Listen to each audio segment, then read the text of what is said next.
What's up, everybody? Welcome to episode 4 of the Panther City Rebellion podcast. My name is Justin Ross. I am Dustin Schneider. And it is Tuesday. Yes, it is not only Tuesday, it is Fat Tuesday. Yes. And guess what we don't have anywhere near us? Titties or beads. Titties or beads. Or crawfish. Yeah, crawfish. Didn't bring a king cake. I mean, Matthew could come out here and, king cake us. What's up, buddy? Looking at you. Yeah, we haven't forgotten about that. No, hey, it's all right. Before we get going, let's throw it. Introduce our guys in the box. In the box, we got Mr. Craig Youngblood from Western Soul Photography in the house, and then we got Mr. Matthew Thomas. There he is. Look at him on the ones and twos. On the ones and twos, just tearing it up, tearing it up.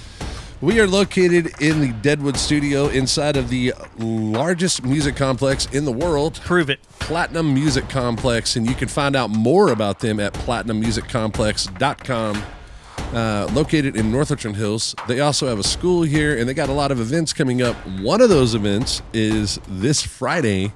Titties? Dwayne Tyree. Oh. It's his birthday, so there might be titties. There might be. Is it a Fat Tuesday celebration? It is going to be on Friday, this Friday. What is the date this Friday? It would be... check that calendar above your head there. 21? Yeah, check our Jesse Fry calendar. Yeah. The 21st? Okay, 20th. The 20th. They're going to be... Platinum Music Complex is going to be having an open jam for Dwayne Tyree's birthday. So happy birthday to Dwayne. Yes, everybody. Yes. How does this work? Yes. Where's the sound drop for clapping? God damn it. They haven't gotten there yet. How does this work for the open jam? So they have literally drummer and bassist, the whole nine. Anybody and everybody can get up and play. If you're an acoustic artist, you can get up and play. It's just an open jam. And there's a lot of people. It's BYOB. Come on down and have fun. Everybody just look at each other and go, Who goes first? Yeah, Sweet Emotion? Yeah, let's go. That's pretty much it. Yeah. So it's okay. Yeah. Yeah, some Skinner, man. Shit, come on, titties. Come on. Yes. So I guess we need to get in touch with My Stomping Grounds, which is right down the street. Yeah. That was pre-show talk. Well, let's talk about that now. Let's do it now. That's a big venue. It's a big venue. It's big. And it's opened right at Beach and Haltom Road in 820. Along the access road there on the south side. Yes, it is. Across from the big Buffalo Water Tower. If you're from around here, you know the Haltom Buffalo Water Tower. Yes. It's kind of catty corner from it. And the place is gigantic. They're fixing to start banging hard. We're playing out there on Thursday the 2nd. At My Stomping Grounds? Mm-hmm. You son of a bitch. You got booked before I did. God damn it. Have you gone over there yet? I'll put in a good word. I have. I've checked it out. And? It's pretty gnarly. Do they have a good stage? They do. Have they put some money in it? It looks good. It's not going to be half-assed. We might try and go down there and do a podcast from it one night. We might go down there this Thursday and just watch. We'll get to him in a second. It's not this Thursday. It's in April. God damn it. Yeah, we got 2 months. We'd be there for a while. So you could still beat me there, by the way. Yeah. Technically. Yeah. We're going to go down there and camp out. We're going to just get in line and be ready for April. I can't remember how I got that one. So let's talk about this weekend. You went out and saw Trippin' Daisy? I did. How was that? What? It was freaking awesome. First off, Tulips packed to the gills. And when our buddy Denver Williams opened the show up, it was only really VIP coming in through there, the people that had paid in advance, $20 contribution, and guaranteed you to get in the door.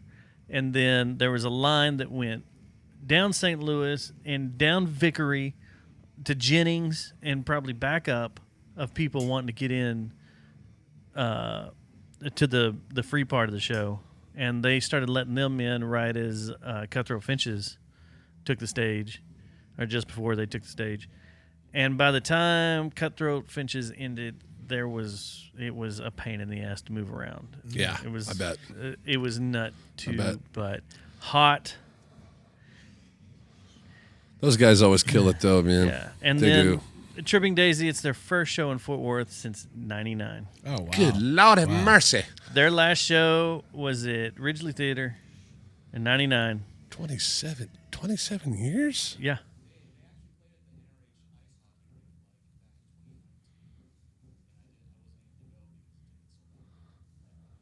Well, that's not Fort Worth.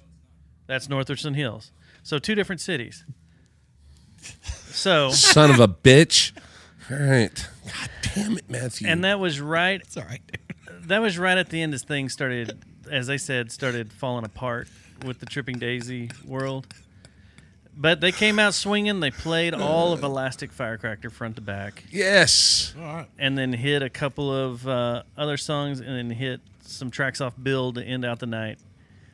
And I wanted to see more Bill stuff, but we got all of Elastic Firecracker. So, what are you going to do? What are you going to do? I mean, But it's great. It was just awesome. It was awesome. Tim still sounds great. His voice sounds great. It was fun. Because they took such a long break. Well, he's been doing the polyphonic spree Yeah. forever. So, Did you get out and do anything for Valentine's? it was a lot of in-house stuff. We'll just put it there. All right. We'll just stop right there. We'll put it in-house. But I know you did something. Yeah, I took Glenda to the Cutting Edge Haunted House for the Valentine's Day Massacre.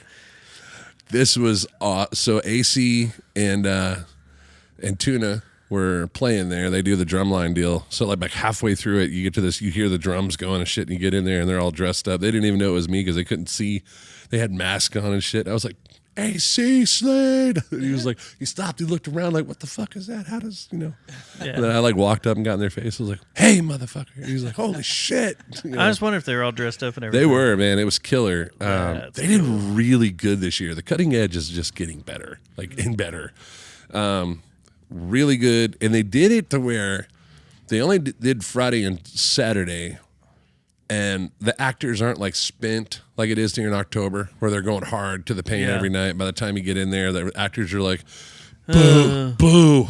Hey. They were really digging in and staying true to the part. Glenda, her and I got separated in it. And she is terrified of the chainsaw deal. So the chainsaw comes in and takes off. She fucking takes off running. She's gone. She's gone. She's running through the dark. She's like, I'm sorry. All I could hear is her going through the dark apologizing. I'm like, who are you apologizing to? She goes, I don't know. I hate chainsaws. And like we got down in there and we got going. And she like turned and there's a wall. And she just goes, I'm sorry. I go, that was a wall, honey. Yeah. You just apologized to a wall. Why are you apologizing? God, she's adorable. Did they still do the foam stuff at the end of it? So they have 2 tunnels now. So you either have the phone or you have mist, but you have to go through one. We went through the mist, and it wasn't as bad as the foam, but good God, my feet were soaked when we came out of there. So I was like, we were like one of the first crews to go in for Saturday. So if that was soaked already, I was like, oh my God, 3 hours later, this is going to suck. Yep. I was trying to get through it. I had a number 2 moment. I was like, dude, I gotta go. And I was like, we got halfway through it. I was like, hey man, how much longer we got on this fucking ride? And he's like, an hour. I'm like, bullshit. Been down this road before. I was like, I know we're getting close. Man, I got out of there and just beeline straight for a Porter John. No, I didn't get scared. I laugh going through them. It's hilarious, but they did really good. Do you lead? Go out in front? Yeah. No, I put her out front, but I'll go out front. Now, But see- we usually split up anyway. She'll go ahead of me. Oh. And then I'm just by myself walking through there slowly. I know not to run through those things. My secret with the group is to lead, but when you know there's going to be people about to jump out or whatever, you hand signal and point to whoever in your party behind you. Yeah. To scare the shit out of them. And that There was one part that was they fucking love hysterical. that. The people that work there are like, yes, all right. We got into one room, and this thing tapped me on the shoulder, and I turned around, and it's this chick. She's dressed up in like a huge teddy bear costume. Yeah. she goes running through, and Glenda's like, she screams at first. She's like, ah! Oh, wait a minute. This is adorable. And she's like, let me hug you. Like that. And then we're hugging in the hallway. I was like, this is nothing. No. No Five Nights at Freddy Bear. No Five Nights at Freddy Bear. But no, it was cool. Well, let's talk about our guest. Yeah, so this guy, good Lord. I typed up some notes for you. This guest we got is on fire. He's been coming up. He's got a hell of a fucking story behind where he's at today and where he came from. Mentored by Ray Wiley Hubbard, works with people like Jonathan Tyler and myself and many others. I just produced four of his songs for him. And this round of three that we just did was taking a different approach from where we were before. Craig Youngblood with Western Soul Photography shot his music video for Common Sense, and he is in the house and with us today, Mr. Christopher Wright. Hey. What's up, How's buddy? it going? Yeah. How you doing? What's up? Yeah. How are you? Welcome to the Deadwood Studio. Dude, I am so stoked to be here. I've been hearing about this in the making for a while now, dude. Yeah. This is very cool. This is freaking top notch, bro. Thanks, man. Thank you. Thanks. Oh, Yeah. Thanks for having me. Yeah, dude. Well, let's get into it. You've got an interesting story that what I didn't know was, were you playing music before this happened or was it after this happened? You know, the very first relics of my musical career I had to trace back to probably I started writing songs. I got a guitar when I was 11. I started writing songs when I found out, because I've always written poetry since I was like a little kid. Yeah. I don't know why. I was like I dug the way that words came together from the perspective of Shel Silverstein. Sure.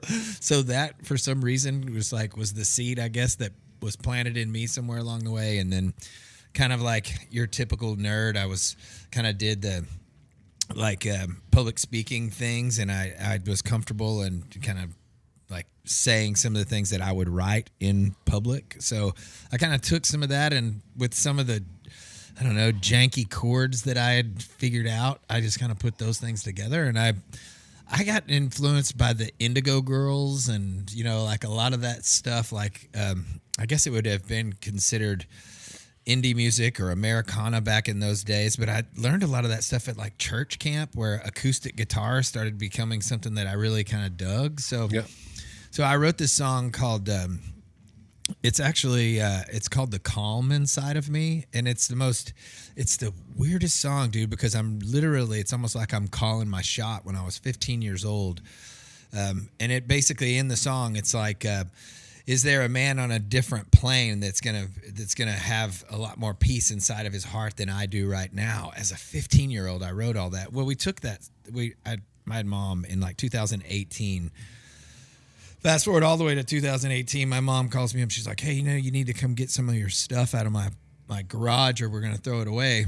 And a lot of it was like old stuff that I had in high school and middle school and stuff like that. And some of it was like poetry and stuff that I wrote. Well, I found that song and it was in the back of an old Indigo Girls songbook. But the only reason that I know I was 15 was because of the date in there was in 1992. So it was I was like, okay, so that's when I wrote, I guess, my very first song. So I took Angela, my wife, and I had just met her, and we were watching this movie called Coco. Have you seen it? It's a Pixar flick about the little cobbler kid that wants to be a guitar player. Mm-hmm. Well, I kind of heard like that gut string guitar kind of thing, and I have like a little Cordoba. It's a little nylon string parlor guitar, and I just kind of did some finger picking on it. And a couple of days later, this lady from Nashville calls me up, and she was like, "Hey, we are doing this thing with new songwriters," and this was totally out of the blue, man.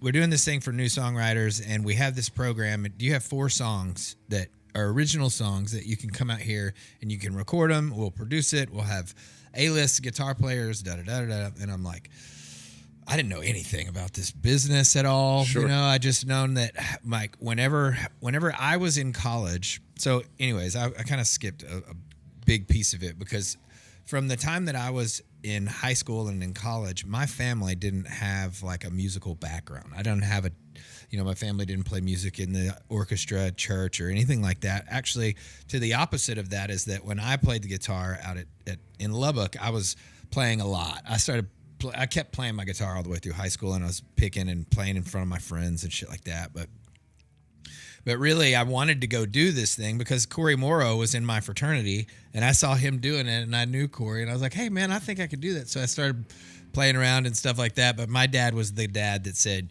you're never going to get anywhere playing that guitar. You need to get a real job. So grow up, get your head out of your ass, and we're not having this conversation anymore.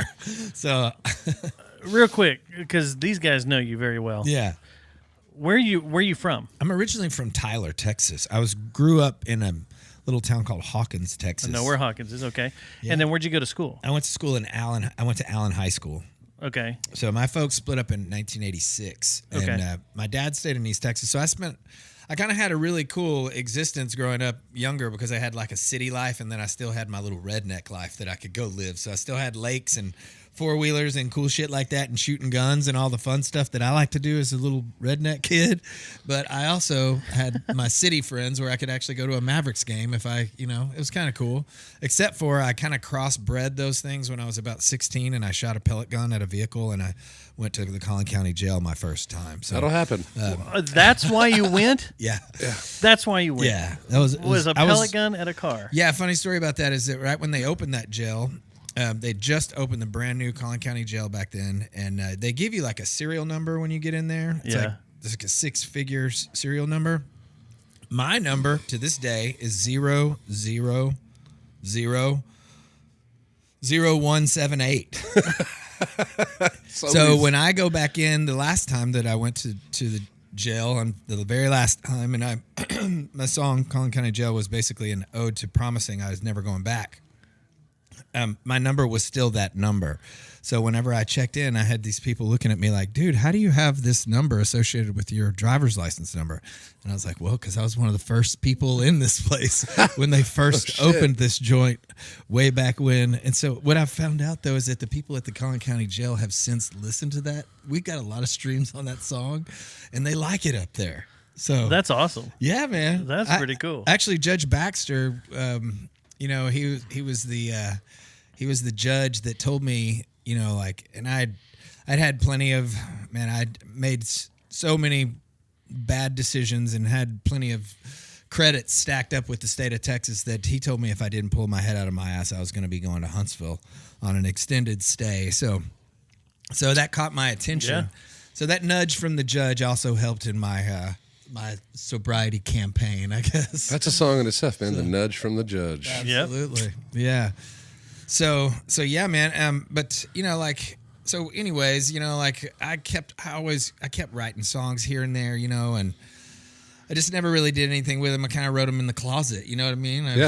And anyways, well, I had 4 songs that I could take out there. I took them out to Franklin, Tennessee, and we cut 4 songs. One of them was The Calm Inside of Me, and enough. I did another one. It was called I've Been to Hell and You Can Have It, because, well, I have, and and you can, because I didn't want it anymore. So I wrote that song, and that song, and I gave it over to Dylan Steen, and Dylan promoted it, and the song ended up going like the top 25 of the Texas chart here with TRRR, and so because of that, I got these delusions of grandeur, like, oh, wait a minute, I can redo that. I think I'm going to do this now. And then I started going and trying to figure out what it was like to play live shows, and started playing for, like a little tip bucket for like $60 or something like that at the Mill House Pizzeria over there in the square in Garland. Yeah. It's since closed down. Uh-huh. Yep.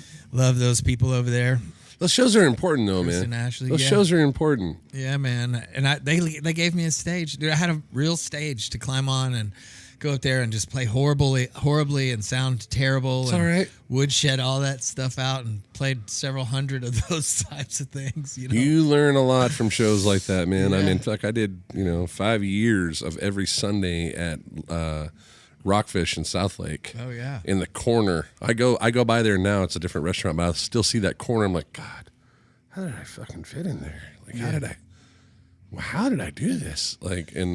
But massive stepping stones when you go do shows like that. Yeah. And it's just been. I mean, then it's just been like I feel like somewhere along the way.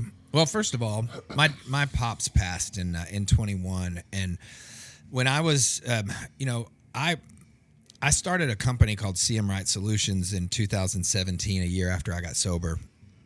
It's a contracting company, but I'm an insurance adjuster by trade, so I was doing CAT adjusting, which was kind of funny. It's ironic because my life had become a complete catastrophe. So as a catastrophe adjuster, I found out a way to build a business, and I was really hoping that my dad would really be proud of me in the building the business, and he was, and he actually towards the end of his life, he ended up getting sober for the last couple of years, and at the end when he passed in 21, he didn't want to know anything about that construction company, Justin. He didn't want to know anything about any of that stuff, but he wanted to know about those songs.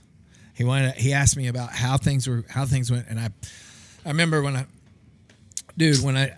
drove in from Nashville, and I stopped in Longview on my way in, and I let him listen to them first, and that was it. That's fantastic. Yeah. Man, that's awesome. So I was like, all right, well, I guess I got to go all in now. At one point, how many years later was it that when you started going through the health issues? Because that dude is that is a terrifying story, but what a turnaround. Yeah. You know what I mean? Let's get into that. Yeah, in 2014 was when I got my last excuse me. I got my first hint of consequences in 2013 really was the first time that I ever got picked up for a DWI. And before that, my experimentation with drugs and alcohol were basically without consequence. I'd gotten away with it all the way through up until that point. And then, that checked me up against the boards a little bit. But, dude, when I was on probation for that first DWI, I drank the entire time. You know what I mean? I did not learn my lesson at all. So, right when I got off probation, I got another DWI, and it was like, oh, God. Now it's like, okay, my consequences are starting to stack up. I got a divorce in 2011 before all of it, the consequences started. So, I still have an estranged relationship with my kids. Right. So that whole time from about 2011 to 2014, it was like, I felt like what I was really doing was I was poisoning myself to hurt them. It was like, it makes no sense. I know, but it's like hitting yourself in the head with a hammer because you have a headache. I was sitting here going, well, maybe if I get really sick and if I get into a lot of trouble, they'll feel sorry for me, and that'll be my revenge that I need. I know it makes absolutely no sense, but it does in a way. I mean, it's it was like, so it was self-destructive behavior, and I was giving them all the bullets that they needed in their gun in court to keep my kids away from me in perpetuity. Sure. So I didn't do myself any favors, but I didn't think that I had shot anybody's dog. So I was just heartbroken. And dude, by the time 2014 rolled around, I was in some trouble, and I needed to try to figure out a way to get sober. Yep. So I went over to Stepping Stones in Denton. Yep. And I spent about 90 days over there in a sober living thing. Yep. And I convinced myself that I was okay to just drink Coors Light through all that. So I get out of there 90 days later, and one thing leads to another, and those Coors Lights just weren't doing it anymore. And the Coors Lights switched back to that Wild Turkey, and the Wild Turkey switched back to that White Lady. And then next thing I know, I'm over in Northwest Highway, and I'm back to my old shit again. That bitch always shows up too, man. Devil. Man. So, anyways, fast forward from 2014 to 2016 was pretty much a blur. I got my last DWI on Mother's Day. I called my mom from the Collin County Jail on Mother's Day. Not my brightest moment, but yeah, they let me out of there, and that was in May, and I was convinced at that point that what I needed to do was I was just going to try to drink myself to death, man. You know, I mean, I was just going to pour on enough alcohol. I didn't have You almost did it. I did. I had acute liver failure in 2016 in September, and I was actually on a job site. I had a 80-pound bag of shingles, and I went to throw them in the back of my truck. By the way, this whole time I could not exist unless I had an amazing amount of alcohol in my system, just to keep me from vibrating. Yeah, you know, and so I grabbed that bag of shingles and I threw them in the back of my truck, and oh my God, I felt like somebody stabbed me in the gut. Yeah. So I didn't know it, but I had a hernia when I did that. Oh. So I found a way to drive myself on 75 to the medical center in McKinney there. And I pull up there and I'm like, I've got this problem in my stomach. And they looked me in my eyes and they could see that my eyes were yellow. Yeah. And they were like, no, sir, we need to admit you immediately. And I had a seizure there on the table. And then I basically, everything that was when everything kind of shut down on me. So on September the 9th, they basically, I was put in a coma, basically a medically induced coma to keep me stable for about 8 days or so. And I think is what they said. And then ultimately they called Jeff Ron to read me my last rites on September the 9th. Jesus. And then they pulled me off all of the other things after the dialysis and all that. And I remember when Jeff Ron came into the hospital room, I just kind of remember I had like this like trach thing down my throat, and I couldn't really move my hands or my feet, but I remember thinking, wait a minute, what's he doing here? Yeah. You know, it got real quick. Real quick. Like, yeah. Because my mom was standing right next to me, and she was telling me that she was going to have to call my dad and that they needed him to come here because you weren't going to make it out of the hospital. And I'm sitting here not being able to think, but I'm sitting here thinking, man, my mom's being melodramatic again. You know, there's the counselor in her trying to, because I've been doing this the whole time and I hadn't died yet. So you guys are lying to me again. Right. And no, man, it was the real deal. And yeah, they pulled me out of that, and there was a lot of prayers. There was a lot of people that supported me and raised a bunch of money and sent me to Jacksonville, Florida, to the Mayo Clinic. They were going to post me up over there and see if I could get some sort of a liver transplant. But the only thing about liver transplants in 2016 was they weren't giving them to people that had destroyed theirs with alcohol. You were at the very bottom of the list. Yep. So, anyways, you know, I went to Memorial Hospital. They flew me. Before that, this is the most... Okay, the depth of my depravity was such that after I got released from the hospital here in Texas, I went to my mom's for 2 nights before I could catch my flight to Jacksonville, Florida. And so I stayed at my mom's house, and I had Ativan and I had some other things. But, you know, I was on edge. So they put me in they took me to Love Field, went to the Southwest Terminal, put me in a wheelchair, and my flight got delayed. And I had, only to my name, I had a Visa gift card with $100 on it, and they had a Chili's too in the airport. So what does a really good alcoholic do with $100 after you just gotten through going through detox that was just absolutely just hell? No, you didn't. I went straight into Chili's too and asked for a double. And I drank 3 doubles there in that Holy airport. Holy crap! And I got on the airport. I got on the plane. I ordered a drink on the plane, and the lady looked at me and she was like, "You got to be kidding me!"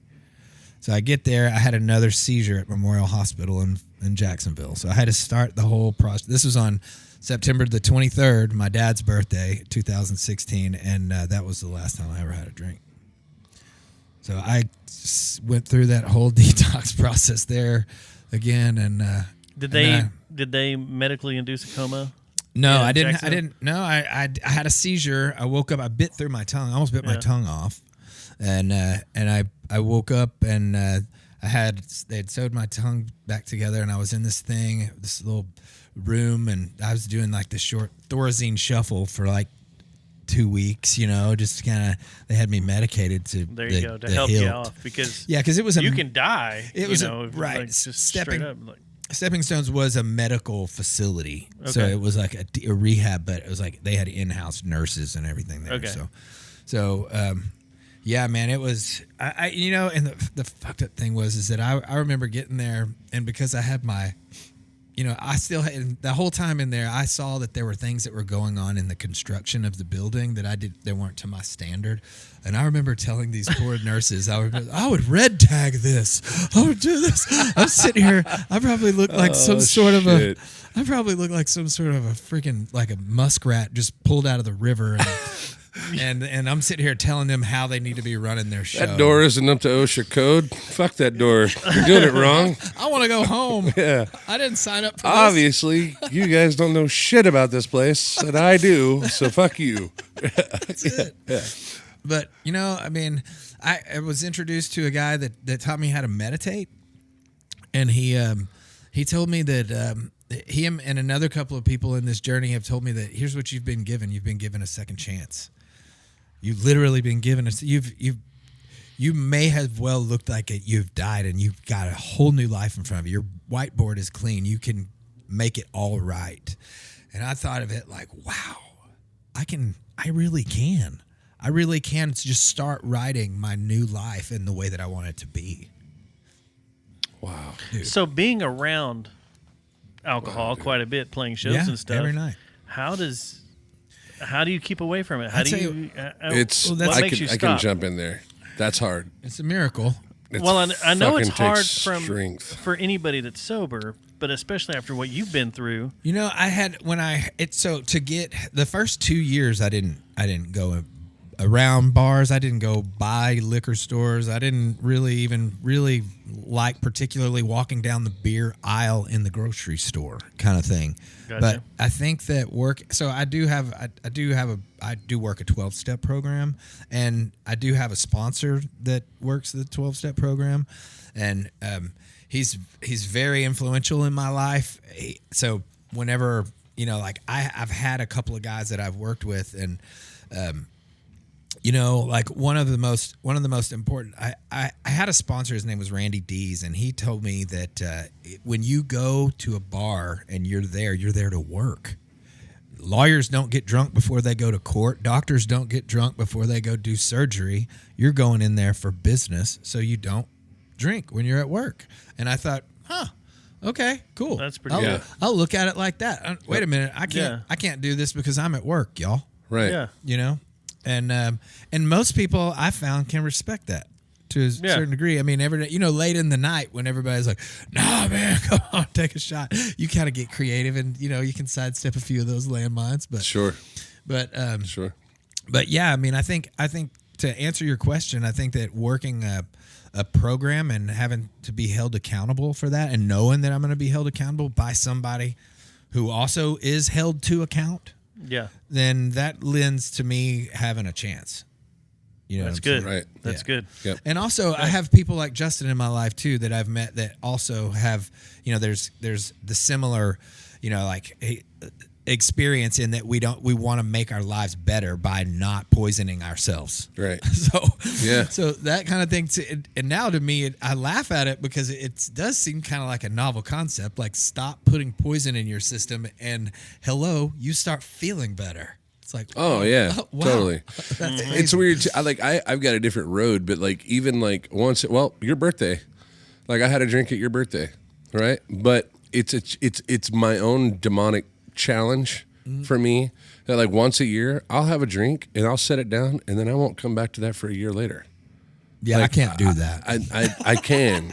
It's me defeating that. It's me saying I'm in control. Yeah. Not you. Well, that's huge. And I didn't, and I think that part is I did not have that ability. Yeah. But I think one of the things about meditation that this dude taught me, and as I've been kind of easing along this journey, I'm also recognizing that I am the being that's observing the thoughts that are going on in my head. I'm not necessarily a culmination of all those thoughts. Right.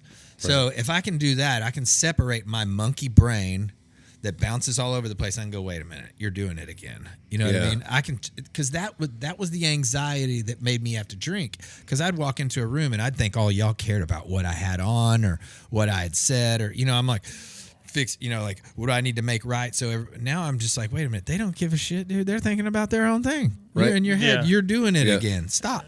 Everybody's in their own head all the time. And then so all of a sudden, it's like, oh, no one cares. Wow. Yeah. This is so. Matter of fact, I don't need to drink, dude. Right. Totally. I'm good. I think my biggest struggle was I didn't have any. So, okay, Corey Weiss, our fiddle player, he hadn't gotten a DUI. So it wasn't like I got in trouble because I'd already had two DUIs, right? And I didn't even care. I was like, fucking two. They won't catch me on the third one. Shit, I'll drive drunk. Fuck them, But Corey got his, and then Bob already didn't drink. He was 15 years sober at the time. Oh, that's right. And so at the show, it was the three of us playing. And I'm the only one ordering Vegas bombs and Jaeger bombs and whatever bombs. And I'm just getting wrecked. And then I look over and I see Corey, like, I saw a man struggle horribly. And I go, man, I'm a fucking horrible person. Like, how can I lead a band and sit here and do this to a person that's sitting here fucking fighting this? He can't drink. So in a sense, I looked at it like that, and I was like, okay, well, it shows I just won't drink. And I don't drink at home, and I don't drink with my meals. I only drink when I was at gigs. That's interesting. So I was like, turn that off.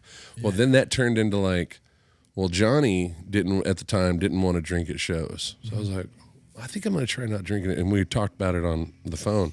Then the first Blue Bayou gig I had back with Johnny, since I had like 2 weeks in, I realized at that point how much I was craving alcohol. Mm-hmm. And I was like, I made myself throw up out of nerves and being scared. Mm-hmm. I went out back and puked because I was like, I am really this bad off. I really am this bad off. Mm-hmm. You don't think you are. Mm. In your mind, you're fine. Absolutely. And then you realize, fuck, I can't control myself. I'm going to have a drink. And I fought it the whole night. And I remember when we got done, I told Johnny, he's like, you're going to have to pack this shit up. I got to go sit out in the truck. And he's like, okay, I got it. And I went out and sat in the truck, and I started crying because I was like, I am a fucking piece of shit. I got to quit this. Mm-hmm. And so, a year into it later, I quit. It was done. And then I had one relapse where we were down in New Orleans for Adam Danes and Carolyn Danes' wedding, and I fell directly off the way. I cannonballed off that motherfucker and got shit-faced to no end.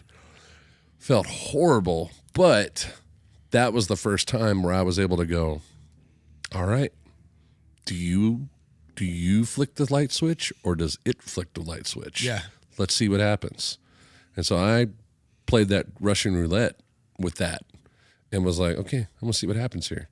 And 3 days later, I was playing a gig and I didn't even think about it. I didn't even think. I walked right past. I didn't think about people drinking. It didn't bother me. I was like, okay, I think it's out of my system. It's interesting how quick that happens. Yeah. Well, it is and it isn't because it took a year to get there to that point. Yeah. It took over a year. Bam. But yes, well, kind of like smoking. Like I'm on the venture now of quitting smoking, right? And so like the last cigarette I had was Thanksgiving weekend, and it's been however many weeks since then.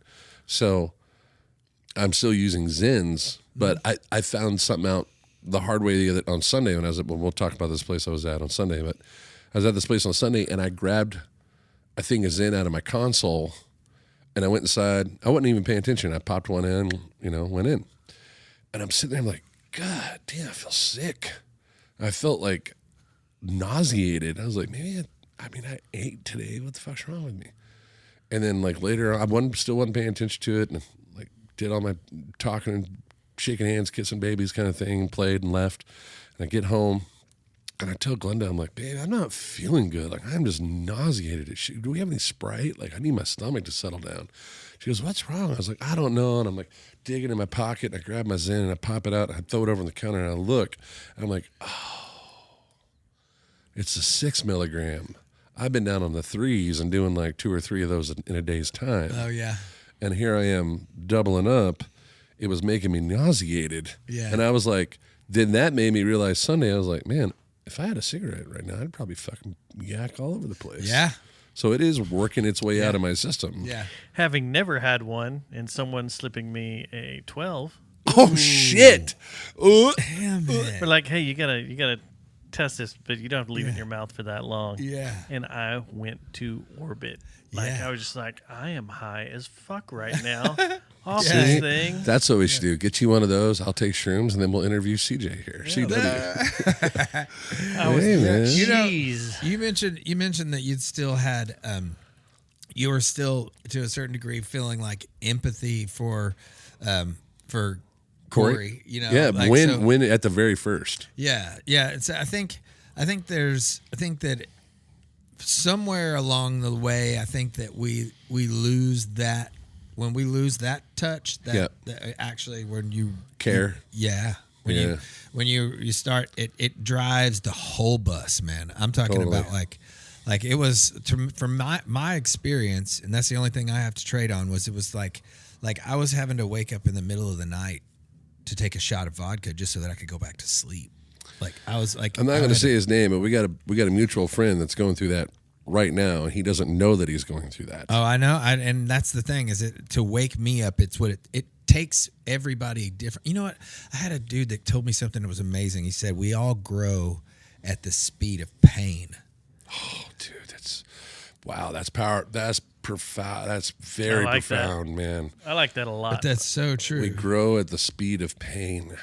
Jesus Christ, I'm going to go home and start writing now. Yeah, now I'm just like, fuck me that's running. an album title. What Here a we go. great line, Chris. Yeah. But a great meaning. Let's write it. We do. Okay, I'm in. Fucking stay here afterwards.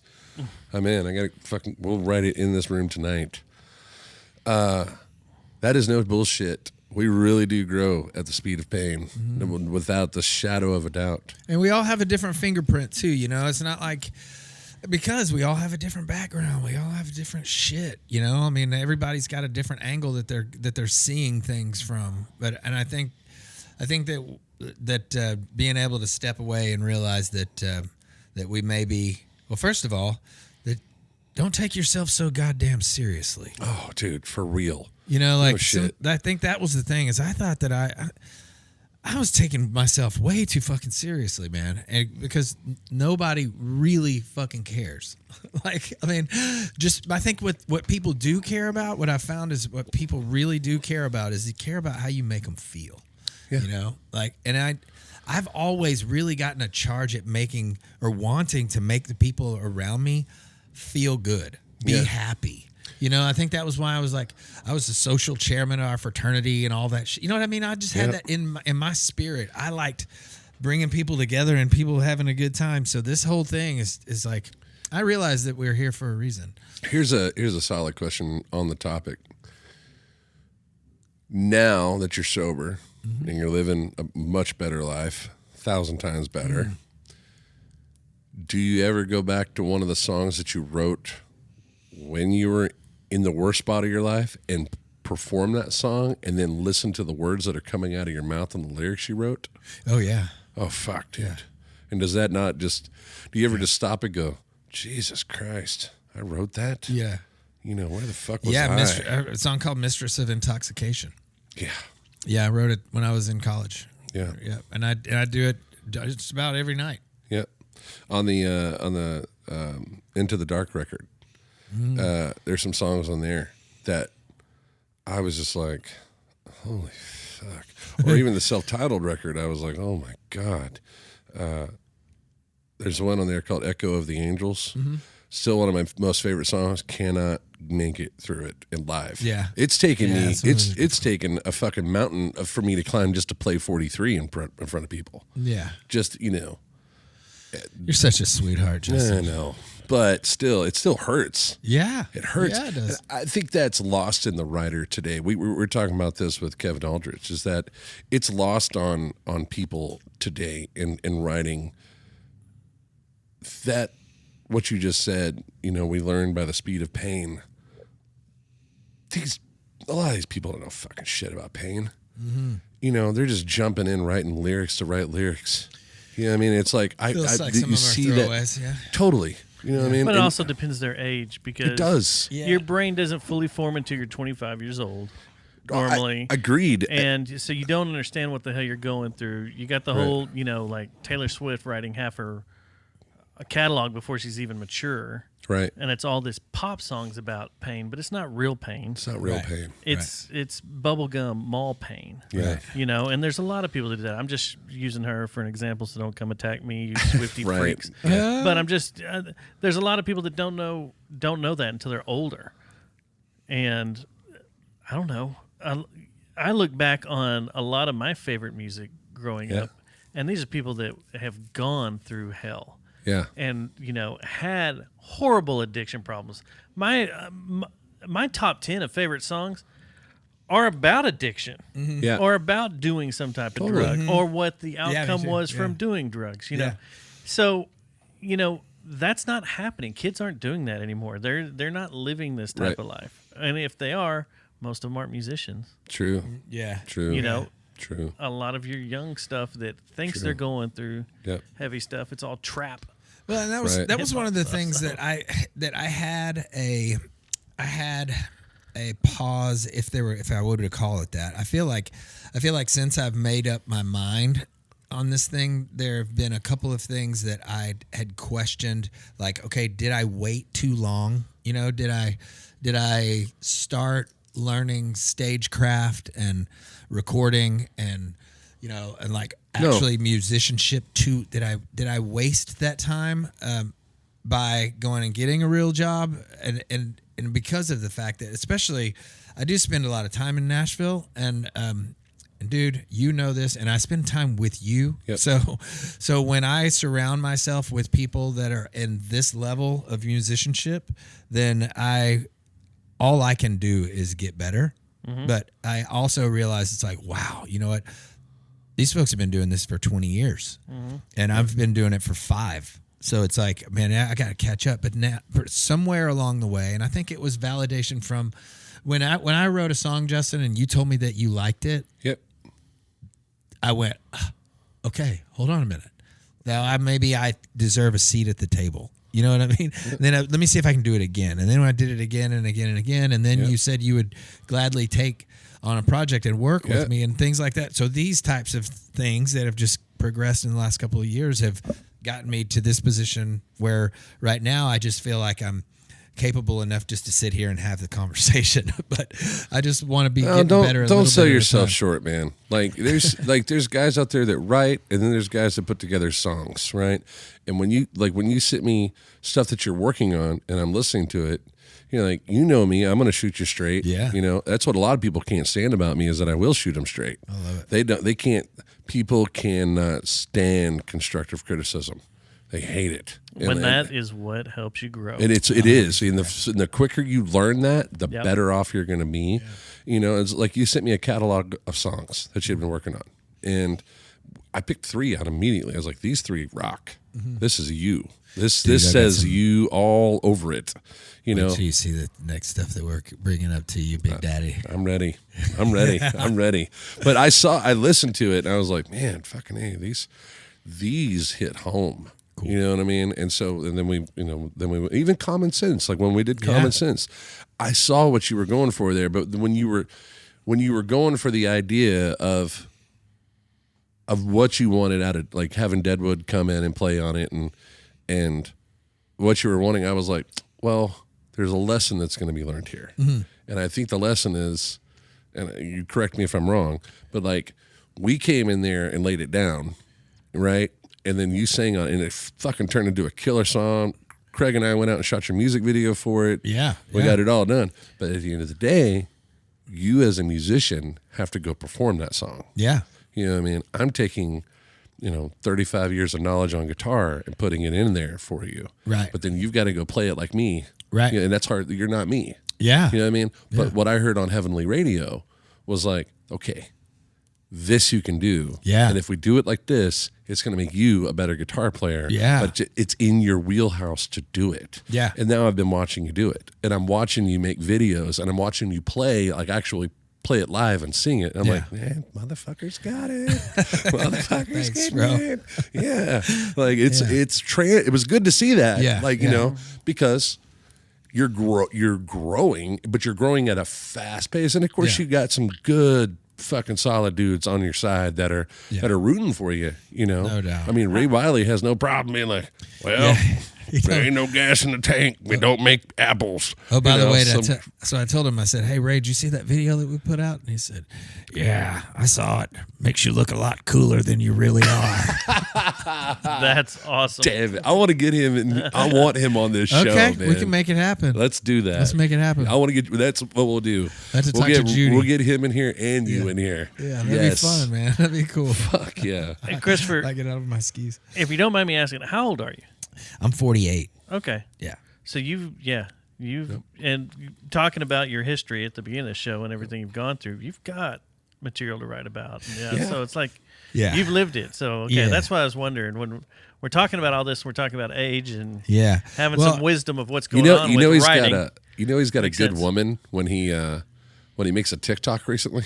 Yeah. And he puts it up. He's like, well, I wasn't going to do Valentine's, but then I came in here and my wife got me this. Look at this beautiful little card and things. And now I'm kind of like reevaluating the Valentine's thing because, I thought we were on this level of like they were trying to take all our money and this is bullshit, but nope. We're not. Here she is, and he turns the camera around. She's like smiling. He's like, "See, that's what I'm talking about." I'm like, "All right, yeah, you got a good woman there. If she's gonna sit there and let you make that video, number one, because like mine would have been like, you're a fucking asshole." I was like, I just smack you and in the I'm nuts. broke. Yeah, yeah, That's funny. that's good. Yeah. Oh, did you turn that on? Yeah. Has it been rolling this whole time? Yeah, for 50 minutes. Shit, yeah. We're breaking it in. Little 360 cam breaking it in. All right. Yeah, that'll be a lot of fun to edit right there. 56 minutes. Absolutely. So let's get into that. Let's start at Common Sense. So coming off, Is this the video that's with the briefcase? Yeah. yeah, Okay, yeah. That's a tight video. That's cool. Thanks. Is this the one? yeah. Craig shot it. Craig shot Yeah. that? Yeah. Yeah, Craigers. I'm impressed, Craig. Big ups, Craigers. Craig. No, that was a good. He doesn't talk much. That's a great video. He's smiling. I could see his beard moving from here. That's a really really good video. I dug the shit out of that one. Thanks, That man. cool. It was Yeah. fun. That was good. Okay, the record before that. You did a record, and then were you releasing singles before Common Sense? Yeah, I did the okay, so I had Collin County Jail and A Good One to Quit On. I did those two songs the year before we released the entire album of The Other Side is the name of the album. We released that in February of last year. So I did those other two singles in 24, like November. A Good One to Quit On was in December because it was the end of the year, so A Good One to Quit On.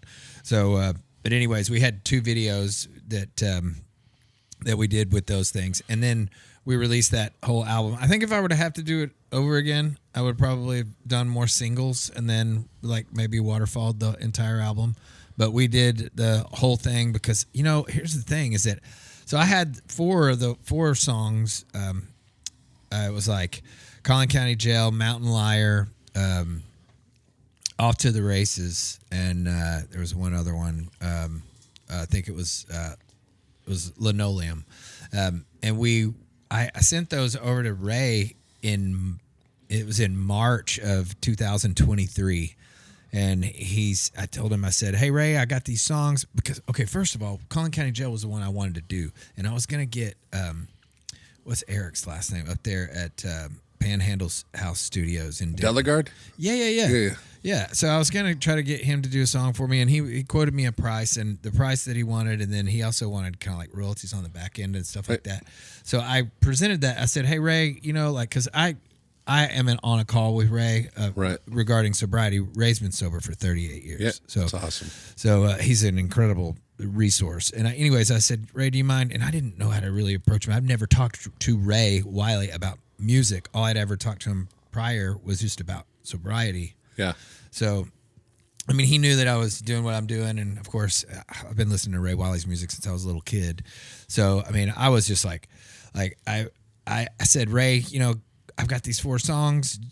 If I want to record them, but this guy, he presented me with this, and this, and he goes, well, hell, Jay Joyce doesn't even want 5% on royalties. Why don't you send them over to me and we'll figure out what we're going to do with them? Right.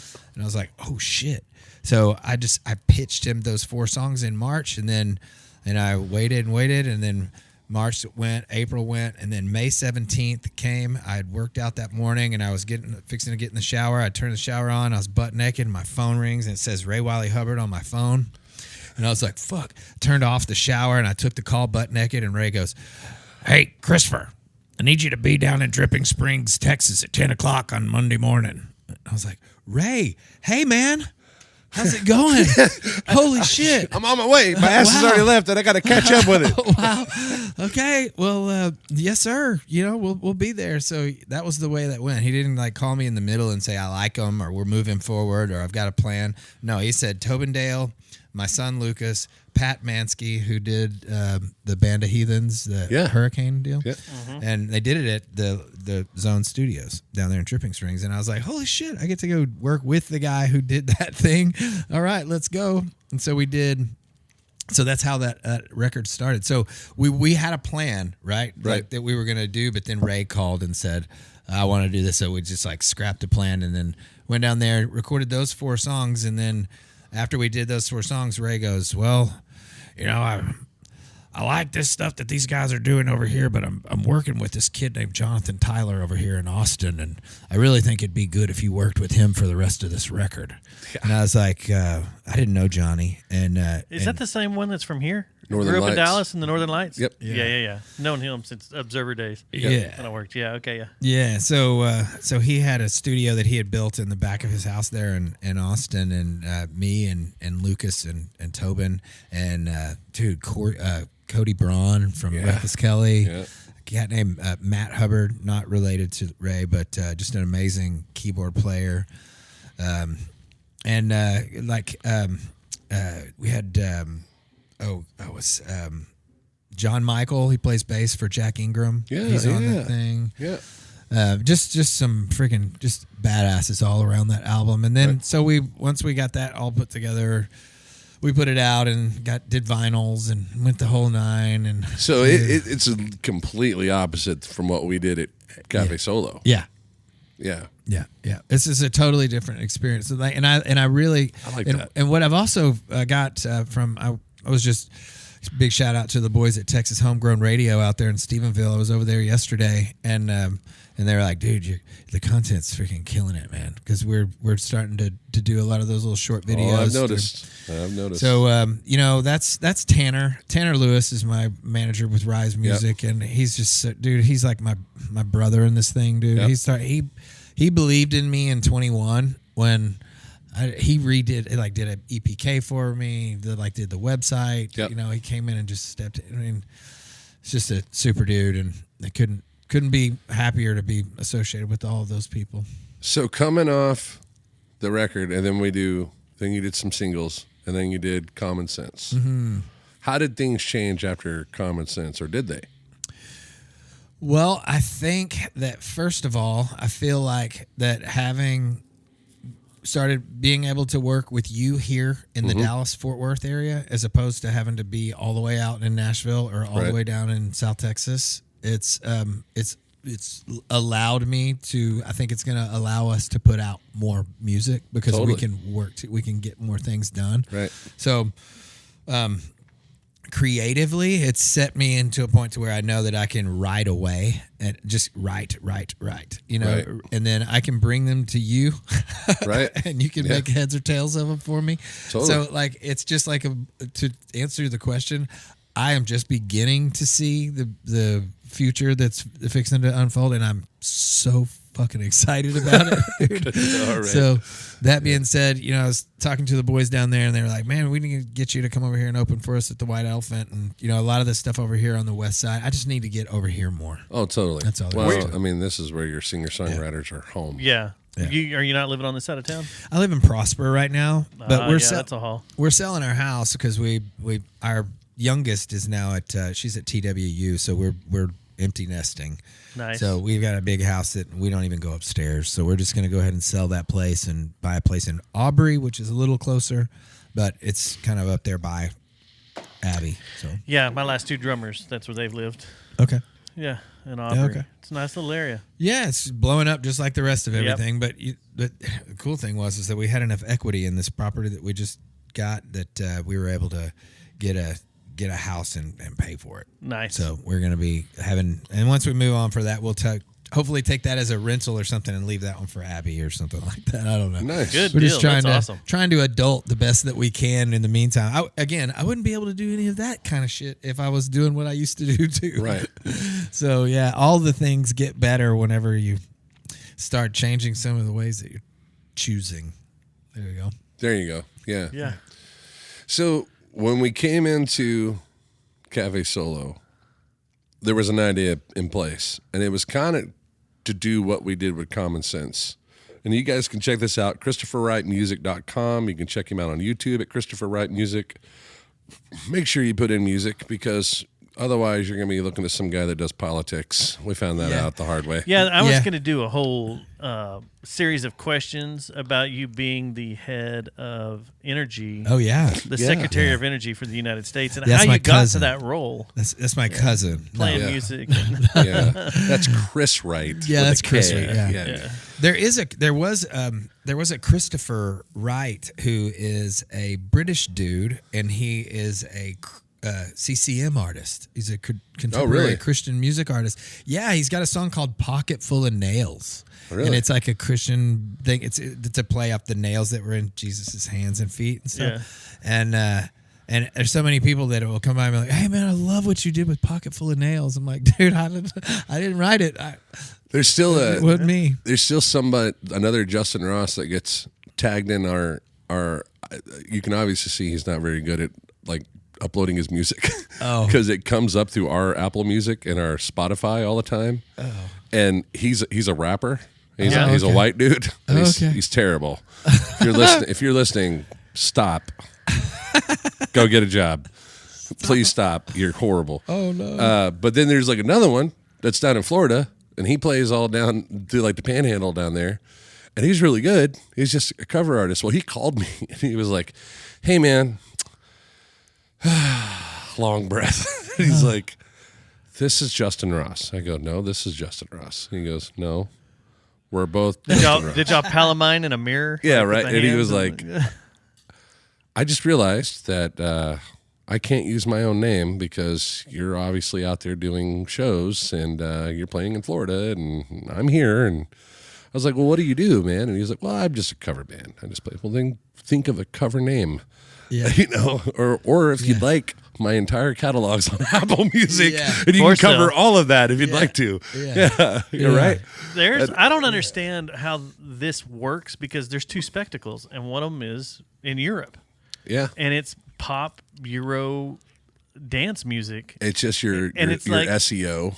But no, the Apple iTunes and Spotify should separate the bands. Agreed.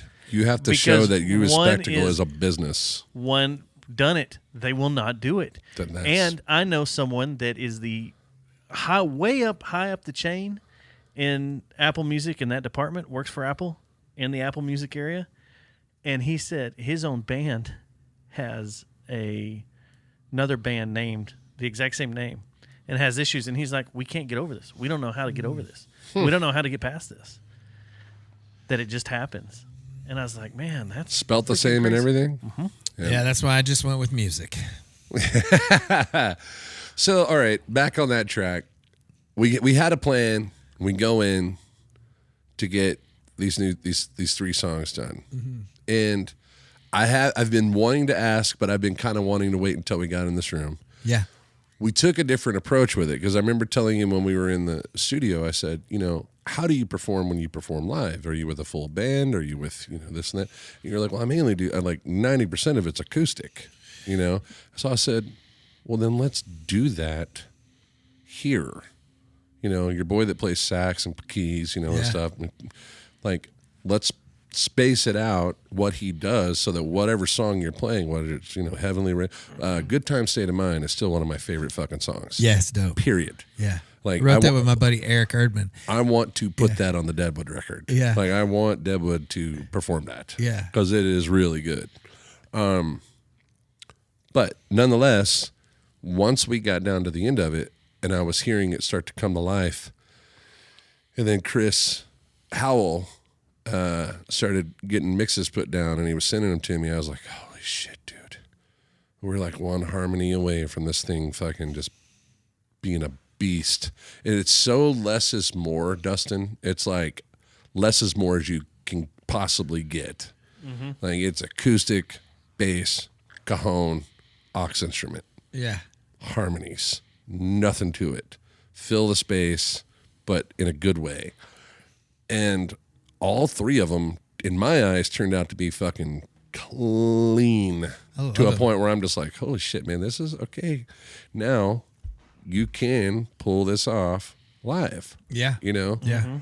So my question to you is, since you've only released Heavenly Radio, right? You haven't released the other 2 yet. Correct. How was it received by management? How was it received by fans so far with Heavenly Radio? Dude, I have played it in, I guess, probably 10 shows probably now, and every single one of them I get positive feedback. Every single time. Hell yes. Whether it's like, and I've played it just by myself. I've done it with Randy coming in, like kind of doing his thing. And Angela, my wife, actually steps in. She's works with our band on a regular basis, not just doing the merch stuff, but she steps up and grabs a microphone and a tambourine, so she can throw a couple of little harmonies in there too. So man, did she enjoy? Because I know she's your biggest supporter. So like when you got home with the mix, when she heard it, was she like, loved it, dude? Perfect. Yeah. Oh yeah, we both were very, very happy with it. Good, man. Hell yeah, man, dude. Well, I mean, there was, and I'm not trying to blow smoke up your ass because I'm on your programming here, but I remember the first time that first time I met you, I hadn't heard you play yet. I just really liked you as a dude. We just got along really well. We were at a TRRR thing or something like that. It was out in Mineral Wells. Yeah, and I remember we were sitting there talking with Jen Ford. Yeah, and we were just talking shit. You told me the story about you having to kick your drummer off out of the van because he brought booze. Yeah. So I remember just going, man, I really just like the hell out of that guy. I guess I probably manifested it. I was like really hoping that I'd get a chance to work with you at some point. But then I got a chance to hear you, and I was like, fuck, I'm not gonna work with that guy. I can't work with that dude. That's way out of my league. I got to figure something out. That guy's he's gonna see through my shit before, like, I can't. We played it was the radio thing we did out in Mineral Wells. We did with the mic. And then that was down the line. So that was a couple of years later that we did that thing just side by side. And then you told me that after we did that, you said something. I think I did Off to the Races, and you said something about you need that there's a higher octave there that you need to start chasing. Oh yeah, you told me that, and I was like, oh shit, here's a coach. Not only, and he took the time to put some feedback. It's like you said, I dig constructive criticism. Right. I'm like a sponge to that. There was a dude, and I still talk to him to this day. Andy Pate, bass player. He's probably going to be watching the show. He's a fan, but he's a friend. And he's a bass player. He played with Scott Copeland for a long time, and a really damn good harmony singer, but a great guy overall. But I can remember playing with him, this is 20 years ago. I can remember him saying to me, like, don't do that. Don't do that. Stop doing that. Try this. And he didn't have a real good delivery to tell somebody how to do something. He would just say, well, I wouldn't do it that way. Like, he did it in such a kind of a smart ass. Well, you can do it that way, but I wouldn't do it that way. And he kind of turned around and I think you'd be like, what a dick, and then later on I was like, oh, he's fucking right. Yeah, I shouldn't do this. And so, I learned a lot of singing points with him because we sang together constantly, Well, since then I've done that. I've chased that a little bit and I've gotten more comfortable in that range. And so yeah, dude, it's just been like one blessing after another, man. I can't wait to get back in the studio with you. I can't either, dude. I'm stoked. Get old Chris on the phone. We'll get it done. Especially this. I just wrote a song, and I think you guys are gonna love it. It's the concept of the song was basically, like, what are we gonna do with the life that we have here?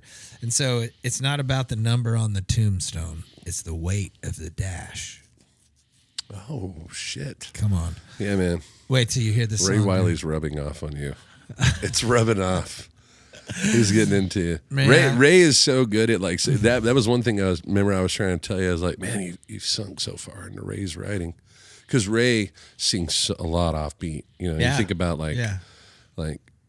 Snake Farm, like just that song in itself, like the way he sings through it. He's singing off the rhythm, which is very Ray Wiley, which is cool. It's cool, but that's Ray Wiley. Yep. I was hearing you start to do that. I was like, don't do that. Let's get back on rhythm here. Yeah. Stay on it, and it's going to be smooth if you do it this way. And you did, and I was like, there we go. I remember being in there. I was like, money. I was like, yes. Yeah, because I left to my own devices, I don't really have any control over that. I just kind of do it. Yeah. Well, I got a couple. I got some things I started doing lately, and it's kind of like a would you rather. Mm-hmm. All right. So, would you rather lose your singing voice for a year or your ability to write songs for a year? Well, I think that might be easy at this point because I've written enough songs right now where I'm still trying to catch up and learn how to play on them all. So I'm gonna go with the ability to write songs for a year for 5, Alex. All right. Would you rather co-write with a pop superstar or a legendary folk singer? Oh, a legendary folk singer. Any day of the week and twice on Sunday. Twice on Sunday. Yeah. Once in the morning. Would you rather go viral on TikTok for a serious song or something goofy? Man, that's a good question. Okay, and here's the reason why. That's a great question, actually. Do you know who Trey Lewis is? Yep. Okay, he did that song "Dick Down in Dallas." Yep. So he was I just did the music rope. He's shaking his head like, fuck, fuck that song. That was a whole episode of JJTM right there. That fucking song. Yeah. So I do a regular deal out in Nashville. It's called the Music Row Freak Show on the local. Are you familiar with it? I've heard of it, yeah. So Trey was on the stage with us that night, and he introduced himself with a different name, and I was like, wait, that's Trey Lewis. So why is he doing that? And Terry Jo Box is the lady who runs that thing, and she was saying it's a project. So to answer your question, Trey Lewis, when he went to Nashville, he's a serious songwriter. He was writing songs that were going to be serious, and then he wrote "Dick Down in Dallas." It blew up. So then he got kind of, he had to go do the thing. Man. Damn you it! got to run. I know that sucks. Yeah. It's just like, shit. So he's shit. Like, it sounds like what he's doing is he's reinventing the wheel. So answer that question, I guess if you do it, you just have to circle back and redo the thing. No, man, they can curse you. The biggest one in history, though, in rock history, is Warrant, Cherry Pie. Oh yeah, shit. They are stuck with that song forever. That piece of shit song. Did Warrant not have any other songs that we know? Okay. Well, they had a few more, on the first album, Heaven. Heaven isn't too far away. Oh yeah, dude. They had some good stuff, but they're stuck, and they had that entire album, the Cherry Pie album. Yeah. Is serious songs. Yeah. But the record label came in and goes, well, none of these are singles. We need something that's upbeat, stupid, fun. So they threw that together in like 10 minutes. Oh, really? Recorded it, and they're like, all right, that's the lead-off single. Bam. And they're stuck with that fucking song. Forever. Wow. And it's, the strip club anthem, that and Pour Some Sugar on Me are the two rock strip club anthems. Well, like, who's it? Like, what is it? I think it was it Stapleton and was it Jamie Johnson or Stapleton that wrote Honky Tonk Badonkadonk? Oh no, I don't know who. I don't. They wrote that.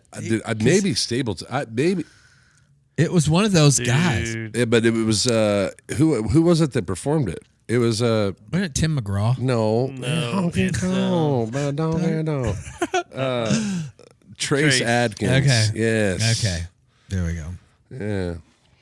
Anyways, Written by Dallas Davidson, Randy Hauser, and Jamie Johnson. Jamie Johnson. Okay. Yeah. Okay. That's the one I was thinking. All right. Well, at least they Randy wrote it. Hauser was in on that. Yeah. Holy damn. Crazy. Oh, that's funny.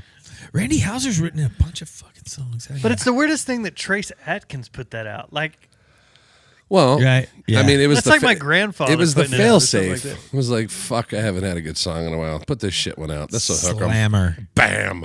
Biggest song ever for this man, dude. But it's like it doesn't fit him At all. at That's all. why. It's so weird. Yeah. Which brings me to my next question. Okay. Would you rather write the perfect hook or the perfect bridge? Hook. I don't know. I mean, Grabs I can people. think of a lot of songs that I have love better a- bridges. Than, I love a bridge, What's the Def Leppard tune that has a it's Def Leppard. Yeah. Trying to think of the fucking song because the whole song is one way, and then they get down to this breakdown in it, and it's all symphony. But here's the thing. Normally in a song, you're going to hit the hook 2 or 3 times. You're going to hit the bridge once. The bridge is I think I don't always even write it. I don't always even put a bridge in. Yeah.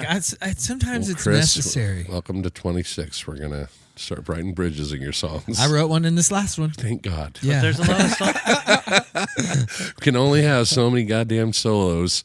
Yeah. It's true though. I got a also- question for you. Yeah. Do you prefer writing or playing live? Oh man, that's a tough one. They're two different. It's like two different worlds. It is 2 different worlds. Both of them. I don't. Now that I think that I've gotten a taste for both of them, I don't know that I would ever be able to not do either of them now. But if as far as what would be where I'm most, I think where I have. And this probably just comes from what we were talking about earlier and just the number of years that I've had in stagecraft. I think that I have maybe more to offer at this point in my career on a page than I do on a stage. Because I feel like I've spent more time on a page than I have on a stage. If that makes sense. Yeah, I know a lot of people that they would rather write than perform. But I they have love to it. perform, Yeah. and they have a love-hate relationship with the performing. Sometimes they love it, sometimes they hate it, whatever. They're not totally into it, but they would much rather write. But the only way they can get their stuff out there is performing it. You know what I've found, man, things that keep happening to me when we're out now are things like we had a guy, a lady and a man that came down from Abilene to watch us play a show in South Lake, Texas at the Taverna Rossa. They were in town to do a celebration of life for their grandfather who had passed away. And apparently their grandfather who had passed away 2 years ago had heard us play there at that South Lake and that Taverna Rossa. And they wanted to come over. And I mean, it's like hard to not get emotional. It's like, how does that affect somebody to where they're going to come see me play? Like on a real big day.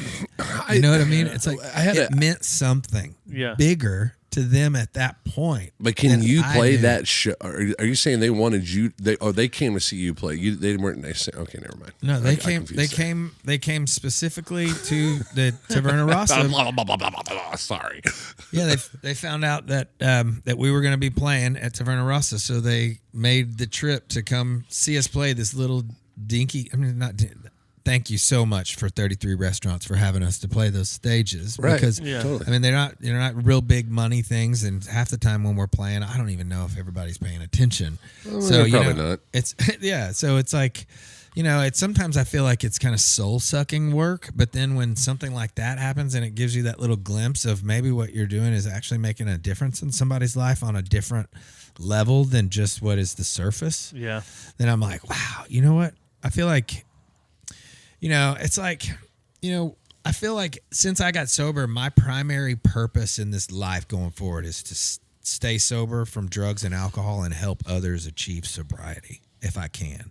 And then if I'm the stagecraft and writing songs, that's living this life, that's secondary now. So if I do that, if I put those two things in the right perspective, then this thing will always work out because my heart's in the right spot wanting to help other people. I find that I get a lot less anxiety like that. That's fantastic. That's great. Dude, Yeah. I don't think I could go without either. I mean, we've been down for 8 weeks because AC had his baby, and we only had like 4 shows, and then we haven't really played. We don't have another show until next week. Cute And little sucker, by the way. I know she is. I was sitting there yesterday. Leighton called me and was like, "Dude, can we please play a fucking show?" I'm like, I agree, man. Right. God, Yeah, like, you start feeling like you're jonesing. well, not only that, but I'm going fucking nuts. Yeah. Like I'm at home, I'm doing shit here. Like I'm just in this routine of doing shit, but like I'm not working the thing that I want to do. I've written 50 songs in the past 8 weeks, just writing like crazy, but can't settle on shit until I go play a show. It is a weird thing because being in 2 different bands at the same time, one that is already established that finds it a point to play a show a quarter because it's better for us.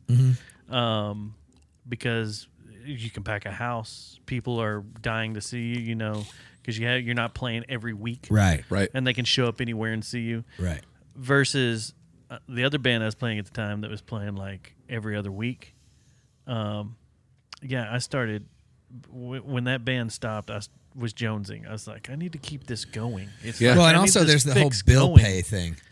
Like, Well, I mean, yeah, that too. I mean, my wife right now is not so happy because Yeah. we're paying the bills off of her job. yeah. But yeah, I mean, there is the bill pay thing, but it's like that's a whole nother. We could talk about that for 5 hours. How are you paying your bills? Look at Sorry. you, elitist. Yeah. He's like, I'm a stripper. I'm waiting for the I'm backfire. a stripper in the background. You should be in a band with a bunch of doctors. No, never mind. Yeah, that just went right. Yeah, man, that's a really good question, dude. Because Like I had a client. they're both releases. They both. are. It's like I get a certain release from writing, and I get a certain release from Right. playing. So I had a client in California. Great dude. He's a hip hop artist. Would fly all over the place, shooting videos, shooting all sorts of promo photos. Photography, that is. Yeah. Sorry. YouTube land. Yeah. But like, you know, we'd meet in Denver, Red Rocks. We'd meet California. We'd meet here. And he put out an album, and he's like, I hate playing. I hate playing live. This is not what I want to do. I want to write. I want to produce, but I don't want to play live. And he did a couple shows up in Denver. I went up and shot him. And it's like, as he's getting ready, he's just like, this is not what I want to do. This is not it. And dreaded it. Like, it wasn't a dread, like a nervous anxiety dread. It was just like, this is not what I want to do in music. Right. I want to do something else. And eventually, he did hook up with the right people, Kendrick Lamar, you know, doing stuff with him. There's a whole bunch of other people, but like producing and working with them, writing with them, helping them out. But he had to do this just to get the name out there and get it going. But that's also a different world. Yeah. Talking about hip hop. Yeah, That's a weird different world. So I think a lot of live artists, you know, especially back during COVID, we thought if you'd ever run down the gauntlet of playing like the soul sucking show, right? At least at the soul sucking show, you're playing in front of people, and then it's like when we had to revert to playing live, which has spawned so much of that now. We had to revert to playing live online. You know, it was so weird because you're playing to a camera. It's just like us shooting this. You know, it's like there's no audience, and you're playing to entertain, but you can't see the crowd reaction. You can't. I'm such a crowd reader. My band gets onto me all the time because we don't have a set list. Well, we run the same set almost every time, but I know when I'm watching the crowd, I'm reading their energy, 100%, what they're doing. And if I think that we're at a low point, I'll spike it up. Even though we got a slow song coming up next, I'll throw a let's do this instead. And I'll reach back on the talk back and tell them. 100%. You mean your mentality is not let's torture them even more because this is fun? Right. Yeah. That's right. It's not again. Yeah. It's not all about you. It's about the people having fun. No. So musicians out there, like it's not about. It's not just about you. It's about the people that come see you. I was corrected the other day. Randy said, "Okay, you're going to have to stop referring to this as a set list. It's just a list of songs. It's just a list." That's right. Totally is. Yeah. And also on the contrary, like bands that ask for a fucking set list, not all of them, but at least my guys.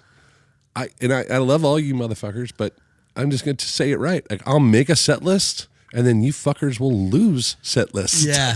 And it disappears, and then you guys are like, well, do we have a set list for tonight? I'm like, dude, I gave you one. I printed it off, made a little artwork on there for you, little notes for you, and all sorts of shit.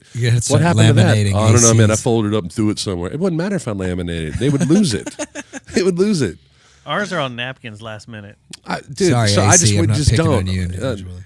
But we know our stuff inside and out, and we know what orders we're going to do it. So it's like we don't really need one. Do I really need to tell you that we're about to do Got Me Running? Who gives a shit? We know. Well, you guys are so friggin' locked in, dude. You'd probably just hit the opening chord of whatever song, and they know. No, because like if I strike a D chord, that could be like 10 of our songs. Like, you know what I mean? Like it all depends on how I pick it. Well, start with a sample. That kind of gives you a heads up of what you're about to play. Do y'all have a? Have you ever had a show where you have to tell someone to shut the fuck up? Has that happened yet? I was in Cisco, Texas, playing at a place called Muddy Mike's. Hell yeah. Yeah. And that's my stomping ground. Right on, man. Well, I was up there and I was playing a song, and this dude, he came up on the stage. And he was drunker than Cooter Brown. He crawled up on that stage. And you know the stage. I mean, it's a high step up to get up there. And he gets up there, and he apparently, I have a hat who, there's a badass company. Big shout out to my girl Lo at Brim Hats here in Dallas. Awesome hats. It's 100% beaver hat. Do things like custom made hats, you know. And this guy apparently took a shine. Does it smell like pussy or? No. Nice beaver. Nice beaver. No, you can get a brown beaver. Nice. I have a more of a tan beaver. Desert Arabian. Got it. It's got a lot of character. But the thing is the cat hops up on the stage and he takes my hat off and he puts his hat on my head and puts my hat on his head. And I have a pretty good sized head, bro. For a relatively, medium sized dude, I've got a big bucket head. So he puts this thing on me, and it looks like like one of those like little kids hats that you like put on like the Little Rascals or something. And my hat like completely like goes over his head, and I'm sitting here, I'm in the middle of. I think I was singing a Gary Allen song. I won't forget that because apparently the guy likes Gary Allen. Anyways, sitting there playing the song, and I wanted to do at that point. I had gotten frustrated, but it's early in the game, and my ego isn't as such to where I feel like I need to admonish anybody just yet. But that would probably be about the closest, and that was not just a shut the fuck up. That was like, get the fuck off the stage. You don't do that with another man's hat ever. No, it's okay if a female does it. No, and then And the thing about that place, You're cool about it. They've got a boxing thing Yeah. right next to the stage, Oh, right? God, dude. So like people will The speed where you hit speed bag, you like punch the bag so to you- see what you hit. So you're sitting there playing a show, and all of a sudden it's like, whaka! Yeah, and you're like, what the hell just happened? Yeah. What was it up in Roanoke at Chop Shop? They had the basketball. If you played inside during the winter, they had the basketball cages right next to you. So you'd be right there in the middle of a soft song. You played all like, ding, ding, ding, ding, ding, ding. I'm like, did you guys make it in or just fucking up my show? Or I would just, I would totally kill the vibe. Yeah. How about you? You ever, I mean, you play in a metal band. There's probably lots of shit that goes down at those shows. I mean, we pretty much welcome it. I mean, yeah. Yeah, it's kind of welcomed and kind of asked, but Yeah. I've never yelled anybody off the stage. But years ago in Denton, House Harkonnen played a show at Haley's. I believe it was Haley's. Years and years and years ago. God, Haley's. Jesus Christ. And there was a lady up there, and this cracked me up so hardcore because we were friends with all those guys. This lady's trashed, and keeps jumping up on stage and running over and like hugging and grabbing Alex, their lead singer. And he finally just yells out. They're playing a song, and she gets up there and she's all dicking around, and he just stops songs. Somebody get this cunt off the stage! Oh, shit. Oh, shit. And I was like, that's the ultimate right there. That's just like, bam! I haven't had many over the years. I haven't had actually a lot at all. None until a couple months ago, November to be exact. Dwayne, that owns Platinum here, was actually at this show, and we were playing at Bayou. Now, I've been playing Bayou for a little over 11 years, or going on 11 years, one of the two. And it's Deadwood, and we're right in the middle, and we got our in-ears in, right? And we're right in the middle of Lighthouse Keeper, and we've gotten to the instrumental part, and I'm at the part where I'm by myself, and I'm just singing the first verse, and I'm going, and I got my eyes closed, and I'm into it, and my fucking everything sounds great. And I open my eyes, and standing right in front of me at my mic stand, like she's getting ready to bump the mic stand where it's going to hit me in the mouth, and she's like, and I can't understand a fucking thing she's saying at all. Like, I'm like, wow, I'm like, still singing, trying to, put together. I finally just stop right in the middle of the song, pull one ear. I'm like, what the fuck do you want, lady? And she's like, your drummer's fucking badass. I go, bitch, I fucking know. I hired his ass. Somebody get this drunk off the fucking stage. I popped one ear. I was like, fuck the verse, right into the chorus. Da-da-da, bam! We went right into it. And I looked over and like everyone's like, never would have seen Justin do this before. Like, it's usually pretty nice dude, I like to think, but fuck. Yeah. I was just like, man, get the fuck out. No, I just sat there looking at, I was on that stool over there. Yeah, I just stood. Well, I mean, I'm sitting down. We're all sitting down when we play in Deadwood. So I was eye level with her sitting down. Like, and Dwayne's like, that is some of the funniest shit I've ever seen in my life. So our last show, our singer didn't play with us. It's a whole long story. It's the first time he's ever had to sit out. But since I recorded everything, we had all the vocal tracks ready to go. So, and we played to a click anyway. So we just laid the vocal tracks in like they normally would. Everything went perfect. Fine. So it's just four of us up on stage. 2 guitars, bass, and drums. Standing in for our singer was a cardboard cutout of the Queen of England. That's awesome. It all makes sense in the long run. All right. It's a way longer story of why. Chris is kind of like looking at you like a Yeah. dog law. He's like, what? So we're playing a show. Chris, we got to get you out to some metal shows, man. You'll see what's up. It's kind of it's a mixed show. All genres are represented basically this day. And about midway through our set, I just look out in the crowd and there's this older dude that turned out to be the neighbor of the guy that was throwing the show, just standing there with his fingers in his ear like this and staring at us like the whole time. Yeah. And apparently he went over and told the guy that put the show together, he's like, how much longer are these guys going to be? Because they're just fucking awful. Made my night. I thought it Oh. was great. Seeing someone just standing out there like this and like just staring at you, loved it. And it just made me want to go turn everything up. But 16 years ago or so, like when Johnny and I first started playing with each other, Johnny Cooper, for those that want to look him up, we did this thing on a Monday night. It was at Bayou Jack's up in Roanoke, and then we were doing what's it. with you and bayous? Oh, well, Are you from the swamp? no, but I can sing like it if you want me to.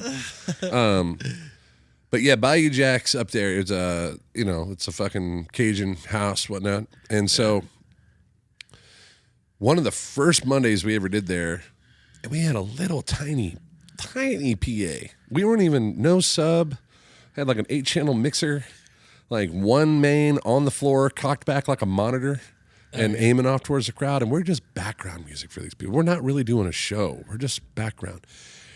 I'm off at the bar getting God knows whatever, a drink, and I look and Johnny's like doing his thing, playing. This old man like with a walker walks up to him and grabs his microphone like that. He goes, "I can fucking hear you just fine. Shut the fuck up." Screams at him. I come fucking flying across the bar. I'm like, Jesus Christ, old man, you're gonna have a fucking heart attack. Go sit down. Jesus, we're playing shows in here tonight. You didn't get the fucking memo? Like, and I remember Jack Lehman was like, "Well, I don't know if live music's going to work out." I was like, "No, you just need to fucking tell people we have live music tonight. Yeah. It's going to be a little louder than normal." Yeah. You know? Put a piece of paper Yeah. on the door. It's not that hard. Never There's mind the live 60 music. There's people live that are bands. sitting here fucking enjoying the shit out of it. Yeah. You know? One guy. The one dude. Yeah. There's always that's a lesson for like guys that are coming up. Just know there's always going to be that one person that doesn't like it. They don't care. They don't want to hear music, but they want to sit in that place because that's where they're comfortable. But they don't want to hear you fucking sing. So they're going to bitch. And it doesn't matter how low you go or how loud you are, they're going to bitch. We just got done talking about this. What happened to me at fucking Choctaw Casino? Yeah. Like, it's the same shit. The story is these people are soulless and they don't like art. And No. they really are just stealing oxygen out of the air. Yes. So Mouth breathers. Combination of all those things. So yeah, yes. we just look past them. Don't All let right, them fuck up so your career. what's the craziest shit you've had happen? Like whether it be like a crazy moment on stage, something just went completely wrong on stage. Well, that was pretty wild, man. I haven't ever had anybody grab my hat before, even in life. So that one was pretty That's wild. not something you but- do in Texas. Have you ever had Yeah. any bras and panties? No, man, Toss. not yet. No, that's Not yet. It's coming. Um, Don't worry. those are Fat good hair, shows. bro. Those we are had, good shows. we had, we've, it seems like, well, first of all, every time that we go out, and this weekend was no exception, it seems like when we go out for a show and we have to take our band out and we take our van out, it rains. So it rains every fucking time. So constantly loading in, constantly loading out in the rain. Cool. Can I get you to come over here like tomorrow? Yeah. Reason is, so the thing is that we came up with a really like just effortless name for a band because Christopher Wright and the Rainmakers works really well. That's good. That's good, man. There's a lot. My fucking promo head just blew off. I was like, That's I good. can do a lot with that. Well, it's a natural kind of happening, so it wasn't something that I was digging for. I mean, it's like every time we're gonna go out, it's gonna rain. It So rolls well. Rainmakers mount up, kind of thing. don't go that far. That's fucking cheesy. But Okay, well, Yeah. we're gonna throw those things out. Some of them are gonna be cheesy, Jay. yeah, I mean, Hey, speaking of promo, you got your logo on your cup over there? I do. Yeah. Look at this. It's a promo. Look at that. Look at that. Show that into the camera there. yeah. Oh, turn point- it. There we yeah, go. put- Turn no, turn it no, the other way. that- You're on screen. Turn it. You can see yourself. Oh, that way. Yeah. Yeah, turn it that way. Come Yeah, over. you There go. we go. Now see, Everything's backwards. that's what I need Yeah. on my cup right here. Yeah. Yeah. Right here. That's it. You guys, know what? I need a And then sponsor look at right this. here on this Hold on, cup. Just do this. Like you can turn it around, and it's just in case you were wondering whose it was. Oh, it was yours. I like that. I like that. My wife did that for me, bro. It's a Yeti. It's a Yeti cup. You can get it done. I think Etsy does it. So yeah, That's pretty tight. And then Why check it don't out. you- We got the belt buckle too to match, man. I'm trying to So- get a sponsor to sponsor my cup every show. All right. Why don't you? It won't be just every show. It'll be everywhere I carry it. Show the kids at home what they can pick up if they come out to support some live music from one of us. Well, right now we have our first set of merch. It's called a sticker. Bada bing, Bada bomb. So you'll start seeing these everywhere. You start seeing these. I've already put some at Wells Fargo. We can make it rain. Hey, you know who? Make it rain stickers. Hey, do you remember? The movie Wildcats? Yeah. With Goldie Hawn. Yeah. Right when I first saw this, I thought of that team because they were like orange and black like that, and they had a black cat. Do you know what the Panther is about? No. So people always ask like, what's Panther City Rebellion? Well, those from Fort Worth would know. The Black Panther was basically the unofficial mascot of Fort Worth. Okay. But you know why it became the mascot? No. Yeah, go ahead. You can tell them. Because a writer from Dallas came over and did a story about the city of Fort Worth, and he said it's so boring and the streets are so quiet that a panther could be sleeping. See, that's not what I heard. That's the one that's I heard the wiki history. that there was literally a panther that had gotten loose in Fort Worth, and it was found sleeping by the courthouse. And that writer said, "This is how boring this town is. A panther can literally sleep out on the front porch of the courthouse and not be bothered." Huh. Yeah. Well, let's ask ChatGPT. let's ask. Let's just see pull what it up. ChatGPT says. You got you plugged into the HDMI? No. No. Damn you.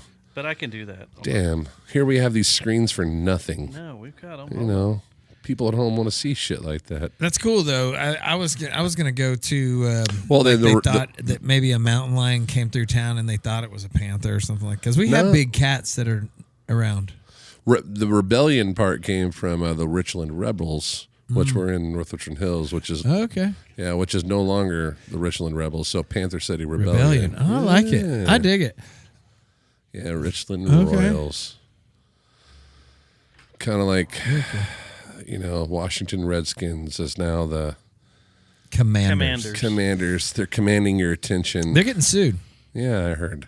Yeah. I don't know why they messed with that. And, that's another thing. What that whole cancel culture thing was really kind of screwed because I'm from Hawkins, right? We covered that earlier.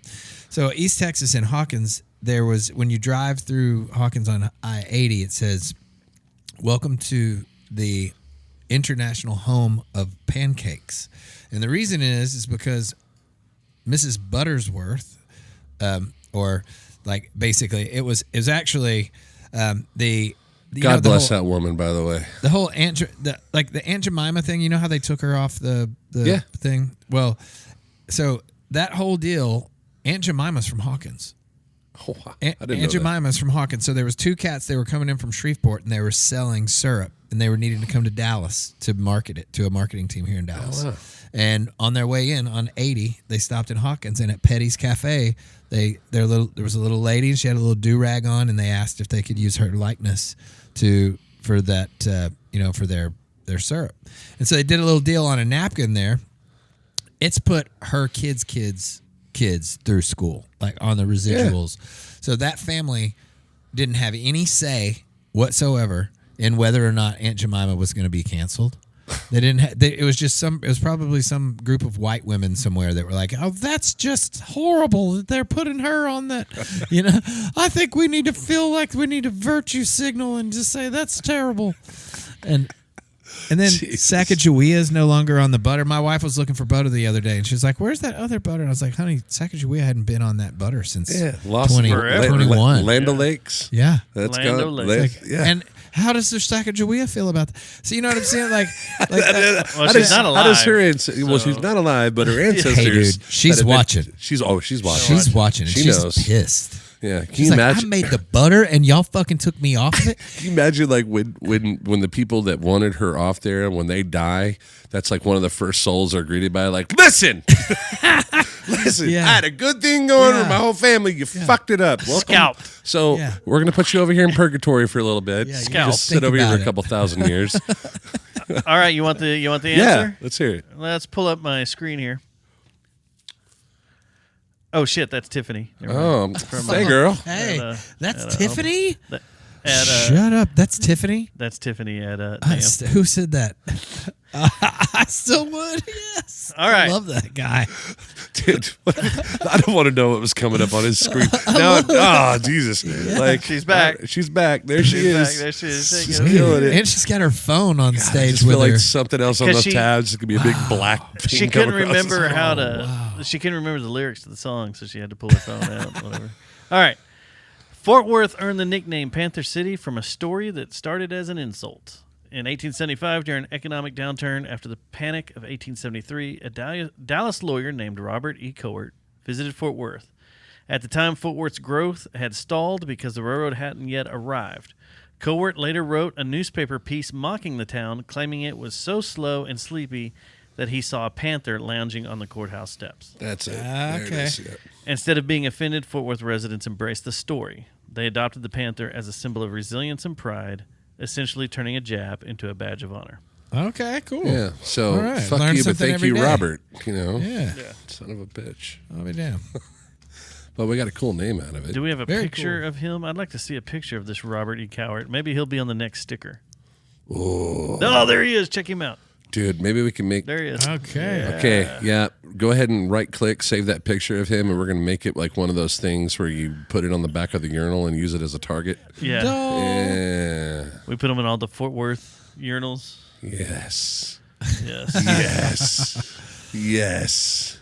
All right. And with a QR. God, Yeah. I would love to come into a bathroom and catch somebody like QR in the urinal. Like, urinal? shut up. I'm trying to figure out what this fucking is. I peed all over it. I don't know what's going on. Oh, shit. That's too Yeah. good. That's wow. Wow. Well, fuck. Huh. Yeah. Yeah, man, see, man. So much history in Fort Worth, man. There's so much. And Well, I'm glad to see just like in the last like 20 years, we're starting to see like it really start to blossom. Well, and they're for getting the artists that have coming out of here. What's that massive development that's happening down? Like, is it south of town or something like that? Panther Island. So it's Yeah. north, just north of. So Yeah, don't man, hold your breath. Yeah, I know. It's kind of sad. It's really cool what the idea is, but at the same time, like there's just a shitload of history down there, and they're just erasing it. Like, okay, right next to Coyote Drive-In, right, is still there for now, but right next door you had our baseball team, Fort Worth Cats. Yeah. Cat Stadium gone, Gone. flattened for a while now. Yep. Like I got to go to a few games there. Like I've got a ball signed by one that my grandfather got from years ago. Like oh my God, what an amount of history! It's gone. It's history. It's literally history now. And the museum's gone. And LaGray Field. Yeah, God, dude. My uncle wrote the Cats theme song. Shit. See, The team song. Yeah. man. Really? Yeah. There's cool. still one piece of history that's really cool to go down there and see. There's a couple things, but if you're into like old buildings and whatnot, Yeah. the electric plant is still right there on like, Main Street, going right into Fort Worth, right before it crosses the Trinity. On the right side is this huge building. You got a video of that you can pull up? There's a dude that did a video on YouTube of that. I've got my photos of it and everything. I've been Oh, all really? through it. Do you have any drone footage of Because it? I was going to buy it at one time. Oh, well, let's do it together. Turn it into a haunted house. Well, at the time, they didn't want to sell it. They want to now. They do want to sell it. Let me pull it up. I would be totally down. It's fucking incredible. It's a huge, massive building, and it's still there. It needs a lot of work. Need- I've got all the quotes and everything, but it still needs a lot. We could still turn it into a haunted house. There's a lot of holes in it. It's all right. Johnny Goodday. If you know him, he runs around town with a drone. And if you will pull up I'll show the Instagram if you pull up my thing. Yeah, there it is. Yeah, that's it. Oh yeah. This bitching. Oh yeah. Yeah, it's Didn't they needs make a that? lot of work. Didn't they make that thing like a paintball? Like No, that was on the other That side was on the of other town. side of town. Yeah, that was the train station. Oh, gotcha. Yeah. Yeah, it's a cool ass building. There's some holes in it that go The fuck is that? A deep. switchboard? This was Yeah, all it the is. the power board Oh. inside that powered the entire thing. Oh, But there's some holes in it that go forever deep. Wow. Like a lady That's crazy fell cool. down one not too long ago, and they went in. There's all sorts of fences around it now. A little more difficult to get into, but she fell and died in there not too long ago. God. You know the Swiss plant that was up there. Yep. My favorite place in Fort Worth to ever do photos was the Swiss Armory. There's still some stuff there, but the majority of it's gone. Almost all of it's gone now. The entryway's still there. Barely, but it's there. That's They all are that's going to there. preserve that. That is the rumor. They were going to save one building. It's a real narrow, like 14-foot wide 2-story building Yeah. that was one of the offices that kept track of trucks that came in and out of there. They were going to keep that for the landmark status and turn it into a museum for what Niles City was when it was the meatpacking and all that. Yeah. And I believe they've ended up tearing it down. So when my grandfather was police chief of Richland Hills, a lot of the mob back then lived in. When was this? This would have been in the 50s. Oh, okay. Yeah. Your granddaddy was the chief over here? The first police chief. Are you serious? Like, yeah, of Richland Hills. Nice. Yeah, before North Richland Hills didn't come around until the 60s. How late did he work? I think he retired right around like 59 or 60, right before this opened up. See, I wonder if he knew my uncle. Probably. I mean, I can't ask him now. He's been dead for. And I can't ask my uncle because he's dead. They probably know you each other. Yeah. Yeah. Maybe they're up there. They are. With They're over there. Saskatchewan. Maybe you could tune into the heavenly Maybe. radio signal and catch it too. Yeah, look what you did there. Yeah. Ooh. We could always have, well, Craig won't do it with me anymore, but I'll go down there, stand outside the door, and just turn the spirit box on and see if we can talk to him. Anyway. Hey. But when he was doing that, the mobsters lived in Richland Hills that were Okay. running Jacksboro Highway. A lot of them did. All and right. so there was a lot of mob work that happened with the Swiss factory, which is at the end of, you know where we're talking about? Yeah. Down at the end of Exchange there? Yeah. Okay. You have the old spaghetti warehouse So building. one of the many reasons, but one of the main reasons the Swiss factory shut down was they had an old well out there that had capped off, and there was a crime that had been committed. One of the guys lived in Richland Hills. Ross got put on that case. He had to come out there and identify some stuff. And they were removing the cap off the top of one of these wells, and they found over 100 skeletons at the bottom of this thing. Oh, God. And the mob had just dropped off down this thing, and it was like you're saying, just a forever long pipe, just stupid, way down.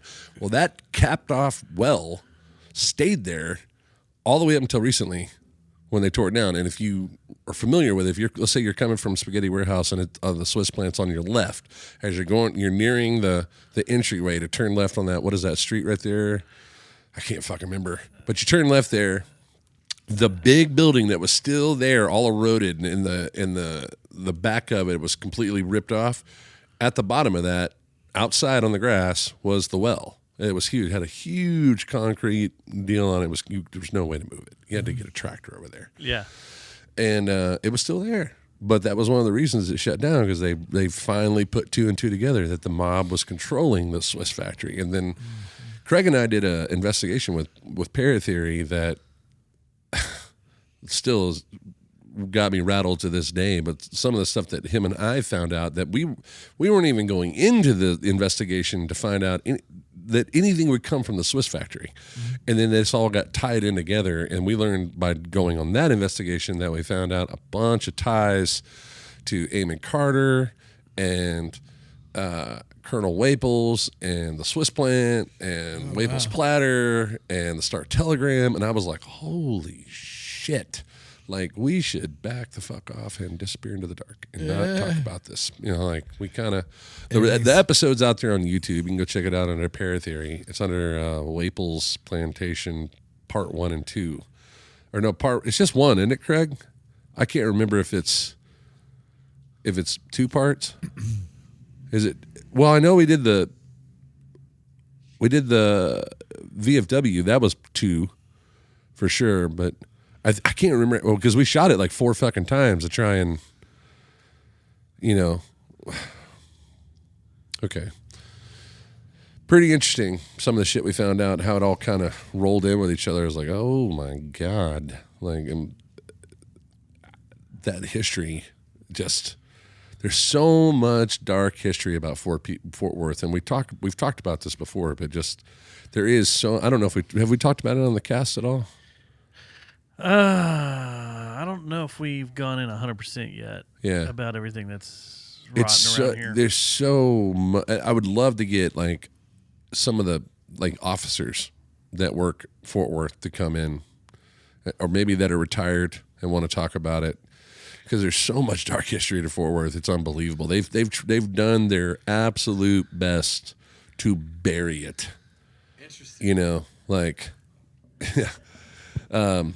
Like 3rd Street down in downtown where the ranch is at, 95.9 The Ranch. That was the original cut through that ran east to west for the wagon trail to come through. Okay. That building that 95.9 The Ranch is in was the original first brothel and bar when it was all casinos and shit. As people were coming down and going around the river to go, coming from the north. That's so cool. All the history down there. The amount of bloodshed that happened in Fort Worth. To the point of, to this day, a lot of people don't know like the water gardens that are down in Fort Worth. They think, oh, how beautiful the water gardens. That is actually covering up the original Hell's Half Acre. It was never the stockyards. Yeah. And the White Elephant was never originally in the stockyards. It was down in downtown Fort Worth. Yeah. And almost all those bars though that have history they relocated. Yeah.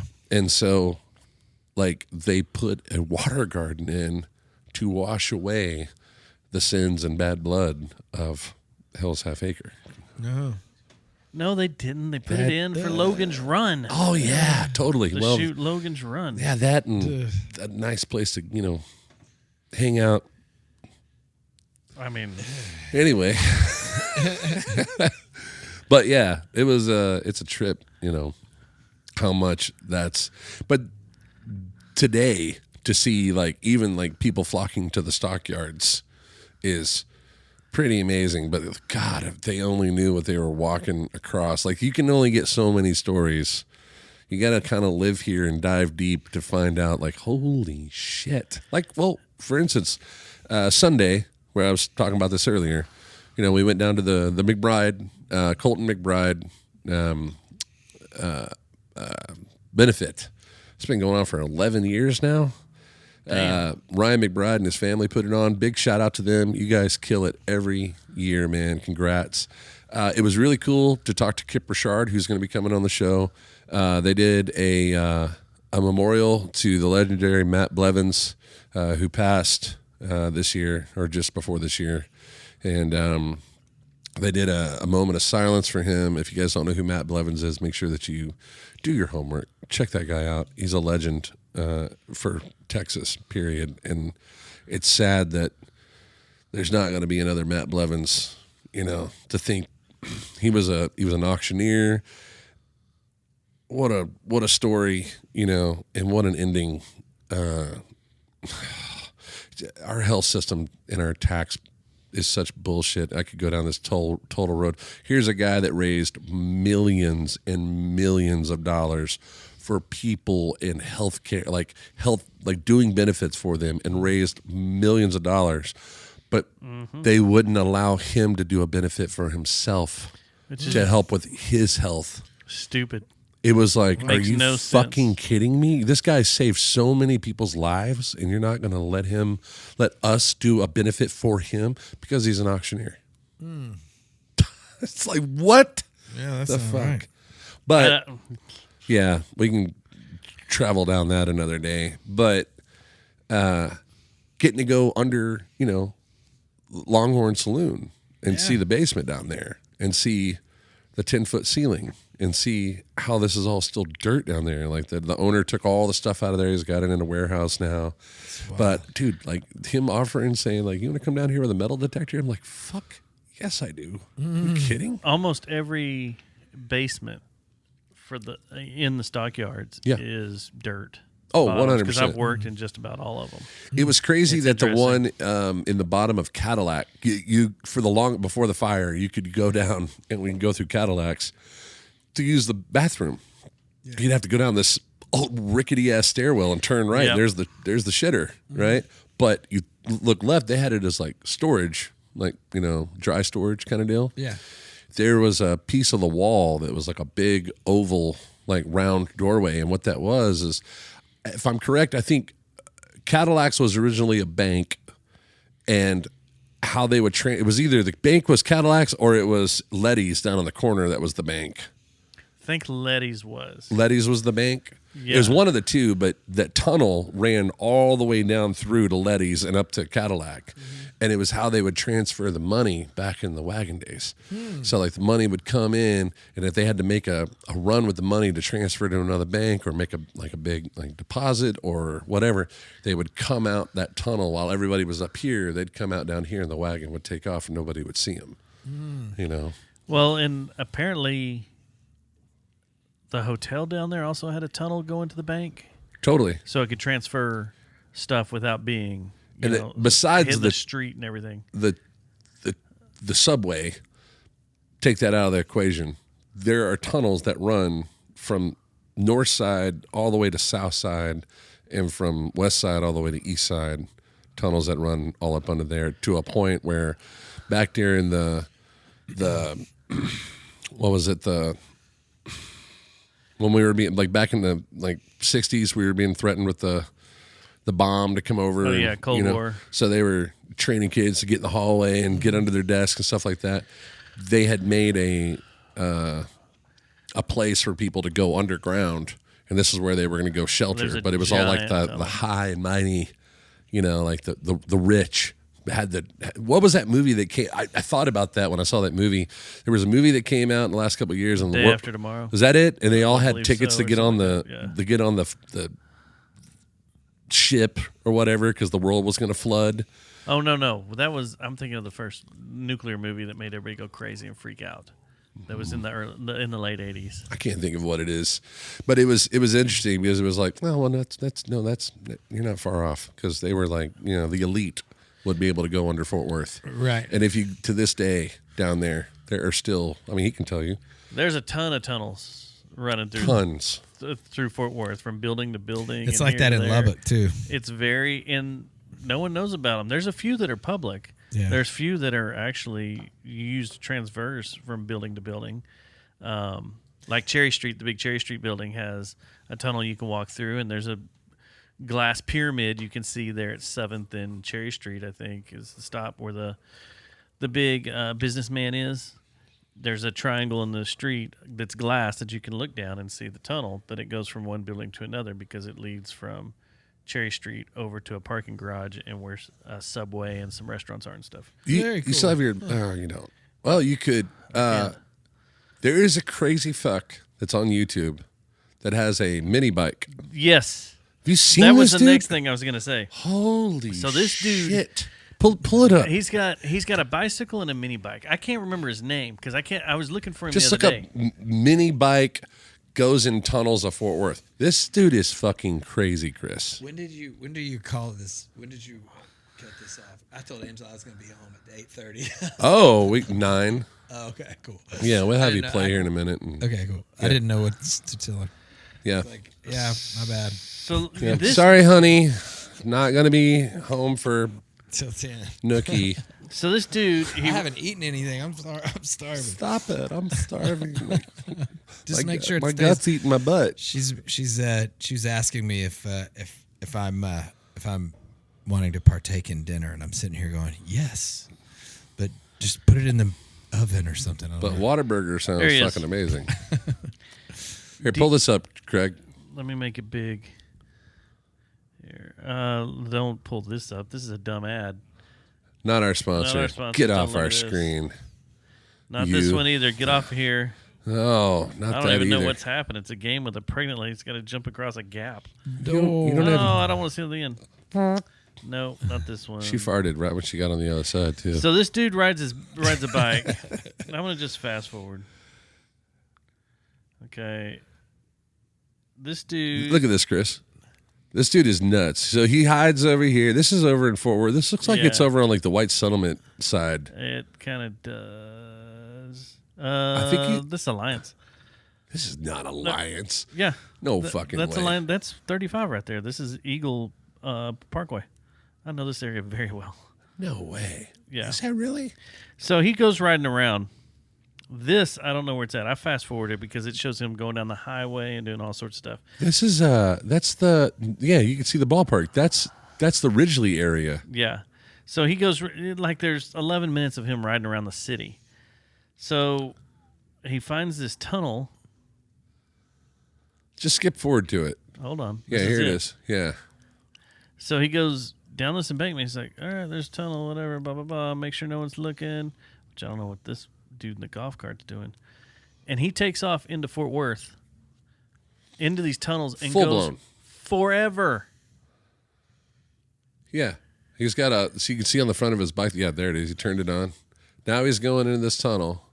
He gets down to some parts where there's like cross pipe going, and he like lifts the bike up or over or under it and goes forever down through this thing. But like these are sewage tunnels. But some of the stuff he comes to, you're like, oh, well, these are the escape routes that they have down there. So I'm gonna fast forward here. Yeah. Like here he comes to a cross pipe. Yeah. That's just fiber optic going through there. Right. Okay. But he gets to these big tunnels like this. And it gets crazier and crazier. And then he'll start getting into stuff. Look at that. That's got to be multi. Yeah. These are multi-chambers. Yeah. But you could obviously see like people have been down in there. Yeah. But that we're talking like miles into the ground. Oh, yeah. Cool. Dude, that'd be trippy, bro. Are you kidding? Like if his light turns off, it's him and a fucking GoPro. Yeah. You know what I mean? Which way do I go here? Yeah. Like this guy is, and not to mention, he's not on a battery-powered bike. He's on a gas-powered motorcycle. Oh, yeah. So you got to think about all the exhaust coming off that thing in there, dude. Like this guy could very well have just been, and he's got street tires on it, which blows my mind even more. Like all that moss and shit that's growing in the bottom. Yeah. How the hell did he not just slip and bust his ass all over the place? Dump that. Yeah. But he's just like all this. It's a huge network. That's wild. Look how black it is. Like it's pitch black down there. Delta, Todd Delta. None of Yeah, I saw that. It makes you think like, was there some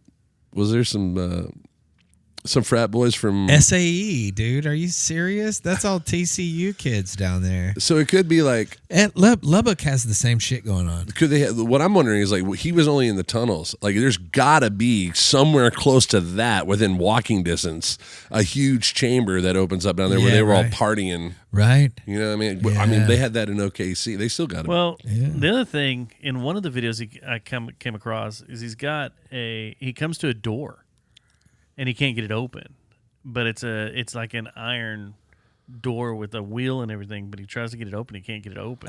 Okay. And I'm like, all right, that's going to obviously the other tunnels that are down Totally. Fort Worth or whatever downtown. 100%. Lead away, but it's Wow, that's Yeah, cool. when you This can't go to sleep at night, pop that Gixxer shit bra. on. And you'll be like, oh man, I'm fucking tired now. You know what we started watching? It remind me of this. We just started watching. There's a show on Netflix, and it's called Untamed. It's about he's a federal agent that works on Yosemite Park. Yep. And they have a bunch of caves and stuff like that where these people are running drugs underneath the mountain. Yep.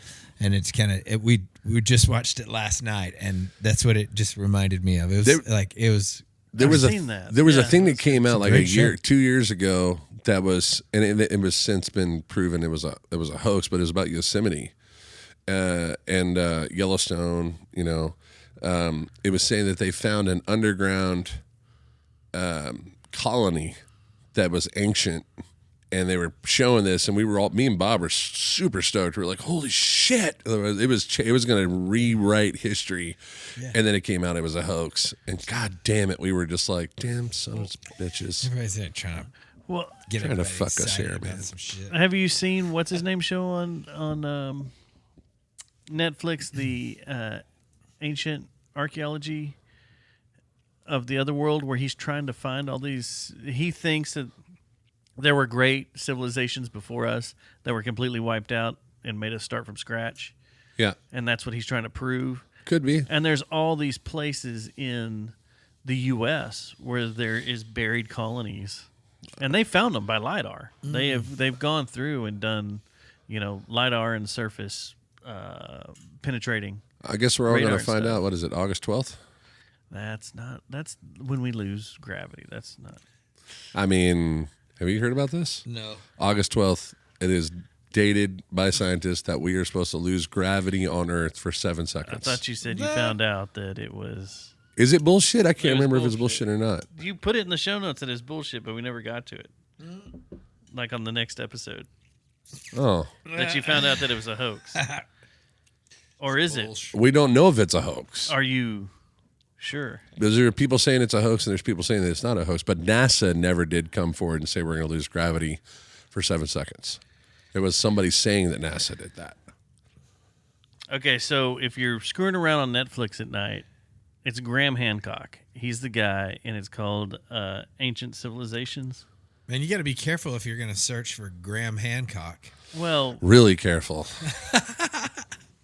Lost Grandma's going to Civilizations. show up with a dildo in her hand, screaming at you. They're good. They're a series, and they're really fucking good. It's all soggy and wet. Graham Hancock. Ancient Apocalypse. Oh, I got you. Yeah. Yeah. Yeah. They are. There's 2 seasons of it, and it's really fucking good, and it will make you go, wait a second, what? Okay. Still stuck on Graham. Because he's Get it out of my head. the thing that he's doing is pissing off all these old archaeologists, and what else is now some of the stuff he has proven is the shit they're finding out with the pyramids Oh, yeah. and how they have those columns that now go way deep, yeah. and they Yeah. think they were power plants of some sort. Yeah, I saw They're that. trying to figure it out. So the entire archaeology world is getting pissed off because He's showing this. Uh-oh. all these 2 different guys are showing these different things that are happening or have these other ideas that goes against the norm. Have you noticed that there's been, I mean, does it seem to you like there has been an increase in the level of confidence that we are not alone leaking out I mean, slowly, but from different places that I didn't Our expect? government came out and strictly showed us proof at 100%, and we were just like, whatever, what's on TV? Like, we blew right past it. Because everybody believes it. I mean, there's no one that sits around and But something goes, "This is right." tells me that we're being prepared for something. Though. I It's don't like think we're it's being- like somebody's lubing us. You know what I mean? I don't think we're lubed. No, man. I think we've been lubed to release that. I think the lubing was all those years of leading up to that point to where we were so numb to it that when they came out on national television and had a presidential, come out and say, yes, everything you thought over the last 100 years is 100% real. But what Yes, is it- there's an Area 51. Yes, we caught an alien. Did Yes, you hear we had- Barack Obama just had an interview yesterday, and he said that if there is a Area 51 and a bunker underneath it, then they've must be a conspiracy so deep that they held it from me as the president. They won't tell the president. That's one That's of the the things. thing Yeah. right there, yeah. That's one of the things that's been known for years. Yeah. Is that no president has Ever. I don't ever visited, believe Barack Obama, anyways. But has ever gone to Area 51. But the area does exist, and they do stuff there. yeah, Yep. Now, are If there it's butt UFOs and all stuff that? or- No. But Yeah. Skunk Works is out there. They design aircraft. They design vehicles I mean, and stuff. our Air Force, our military released the Tic Tac footage, which is pretty fucking undeniable and hard to. What is this? These are pilots that were witnessing this. This was on radar. This was caught from submarines that were shooting radar. This thing looked like a Tic Tac. yeah, It went from water straight to space, straight back down in 5 seconds. yeah. Like that quick. And they- why They don't is- know what it is. Why is that our human brains feel like that we have to simplify everything down to an anal probe? Why does it have to be butt stuff? Why do people think they're harvesting farts? Like that's why is that a thing? I don't know. Because of TV. Yeah. Like they're gonna stick this up your Well, butt. it goes straight to the ass. Fucking Graham Hancock's gonna come out with a big old black dildo, just Get in right there. Get it in there. Let's test you for poop. Full circle, Graham Hancock. Fart on this twice. That's what they do. You get up there in the UFO. They're like, stick this up your ass. No, that's not what. Nobody knows. We've been lubed up for years because of movies. Yeah, Hollywood absolutely. lubed us up. Yeah, They've yeah. gotten us prepared for this. Yeah. You know, there Yeah. was I can't remember where I talked about this, but Susie had never seen Close Encounters of the Third Kind. Oh man, I grew up on that movie. Yeah. I watched it all the time as a kid. Yeah. But I hadn't seen it in forever, and they just released a nice, beautiful 4K version of it. So I was like, let's sit down and watch this. You've never seen it. And watching it as an adult, after not seeing it for 15 years, that movie's fucked up. Yeah. Like, Is it? if Totally. you really Do you find that watch it it, still and holds you're up? like, oh, dude, it holds up 100%. Okay. But it's like, I have to rewatch it. I was like, as a kid, this didn't creep me out, but now I'm kind of creeped out by some of Okay. this. And you don't really, like, I'm a film school buff and all that, so the way it was shot, the way some of the things were done that I didn't pick up on as a kid, but now as an adult, I'm like, damn. And she was like, this is kind of freaking me out. And I was like, and this came out in 1977. yeah. That was the year I was born. Think And about now he's fixing to release a new one called Disclosure Day later this year that looks really Same creepy. guy that did that one? Steven Spielberg. Oh, I didn't. Oh, that's right. Wow. I didn't realize that. Yeah, that's right. Yeah, just that guy. The one that got me was because it was based on a true story. Was Fire in the Sky. That one's hardcore. What was the one with the knack people that like? It was like Mars Attacks. Yeah. Knack, knack, knack, knack. I got something to show you off camera crazy. that is fucking hilarious. You'll never see that movie in the same way again. Okay. Yeah. Well, man, let's hear some music, motherfucker. All right, man. Yeah, let these people know what you sound like, and then we'll share your music videos and everything as well. All right, man. All right, let's get over there. Yeah, all you gotta do is pick up your guitar and plug it in gently. Okay. Yeah. I think it's already plugged in. No, we unplugged it so it didn't race your battery. Oh yeah, that's right. Yeah, we got that professional shit. Ladies and gentlemen, one of my good buddies, Mr. Christopher Wright.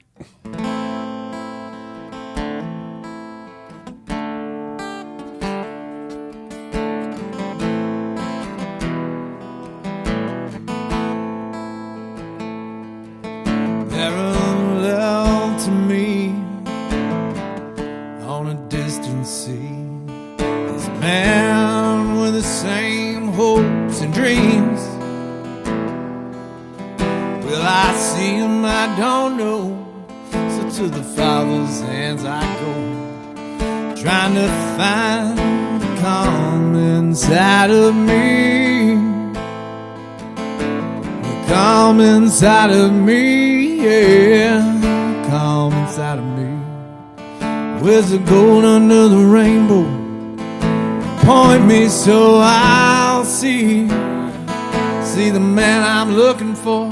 Paint my eyes to destiny, where time stands still and dreams turn real. The calm inside of me.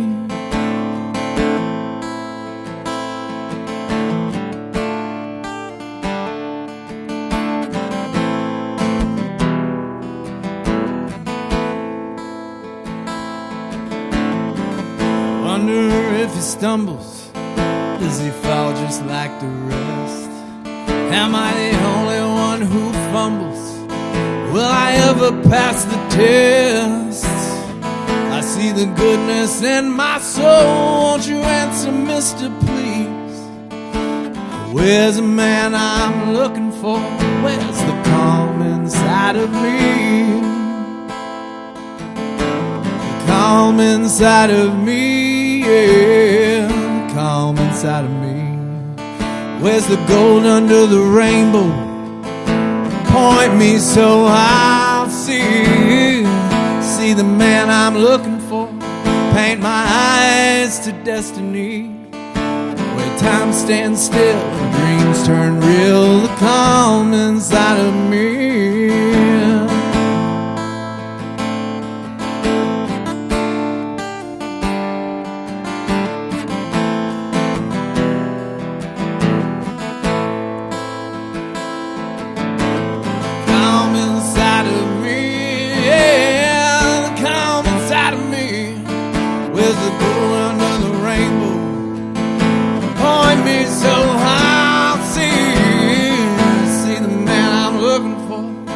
train my eyes to destiny. Where time stands still and dreams turn real to come inside of me.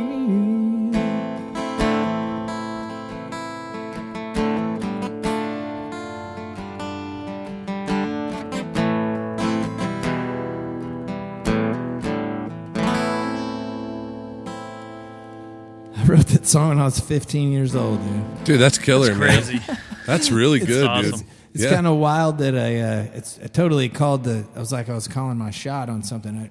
I wonder if he stumbles. I didn't have any idea what kind of stumbles I was going to be going through, you know? Yeah. It's crazy. The more I listen to that song on this side of it all, the weirder it is. But yeah. Older you get, you go back to, like what I was saying earlier, man, you come back to one of those songs. you know? Yeah. Yeah, man. And what else you got for us, buddy? Well, Hey, you know Yeah. what? I think we spent a little time talking about that Collin County Jail song. Yeah. We filmed this video out here in this very building at the little setup out here north of Richland Hills.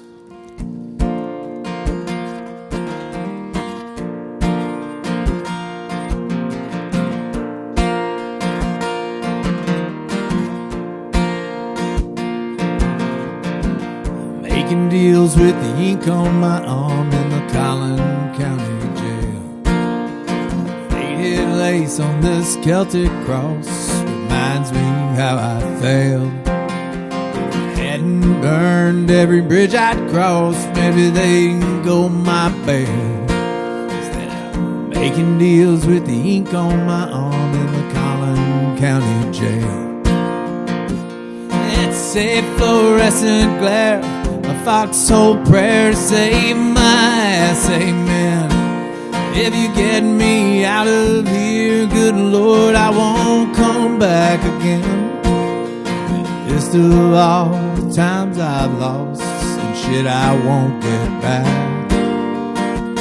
It ain't my first time in the Collin County Jail, but sure as hell's my last.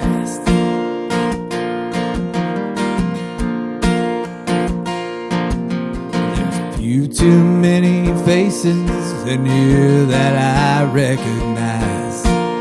When they handed me my jumpsuit, they already knew my size. This time it don't seem to fit, 'cause now I realize there's a few too many faces in here that I recognize. Yeah, it's a fluorescent glare, foxhole prayer to save my ass, amen. If you get me out of here, good Lord, I won't come back again. List of all the times I've lost and shit I won't get back. It ain't my first time in the Collin County Jail, but sure as hell's my last.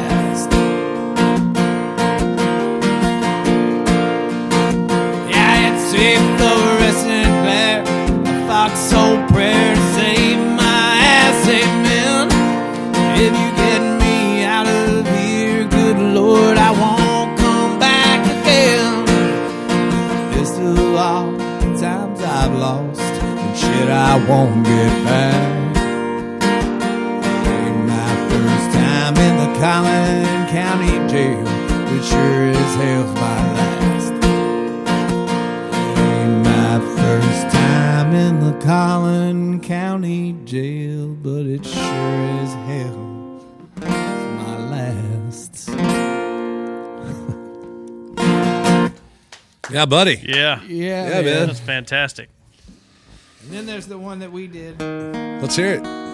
What is this called? We wrote this song. It's called Heavenly Radio, man.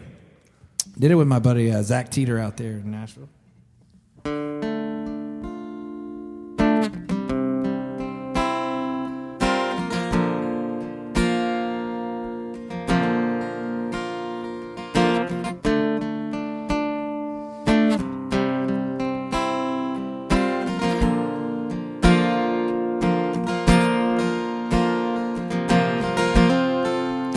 What if heaven had a radio dial?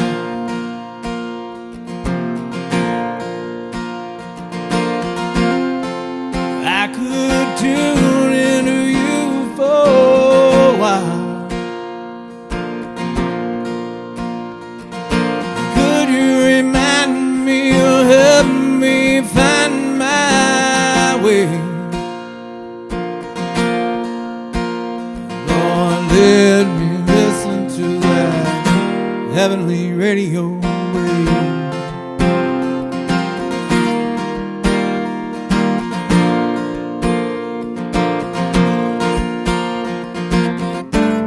Drove to get lost, but I got found. Miles and miles on a road, nowhere bound. Radio ain't playing what I want to hear. Wondering what you'd say if you were near.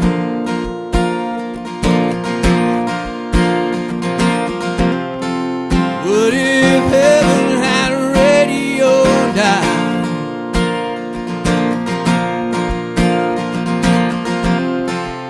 I could tune into you for a while. Could you remind me or help me find my way? Lord, let me listen to that heavenly radio wave. Yeah, yeah.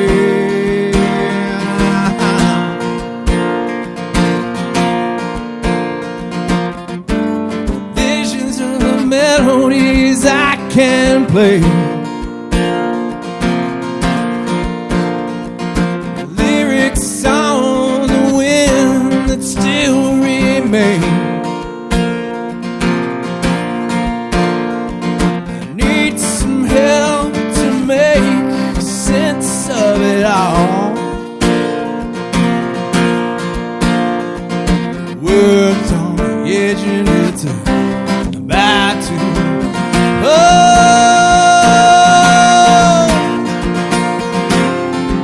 what if heaven had a radio dial?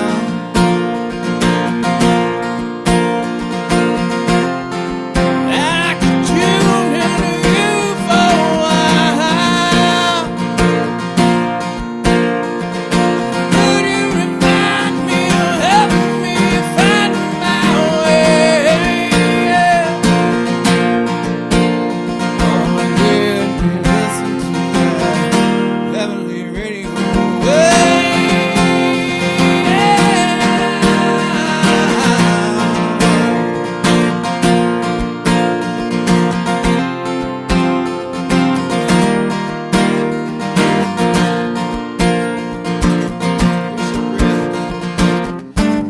Frequencies I can play. Lyrics on the wind still remain. I need some help to make sense of it all. Words on the edge and it's about to fall.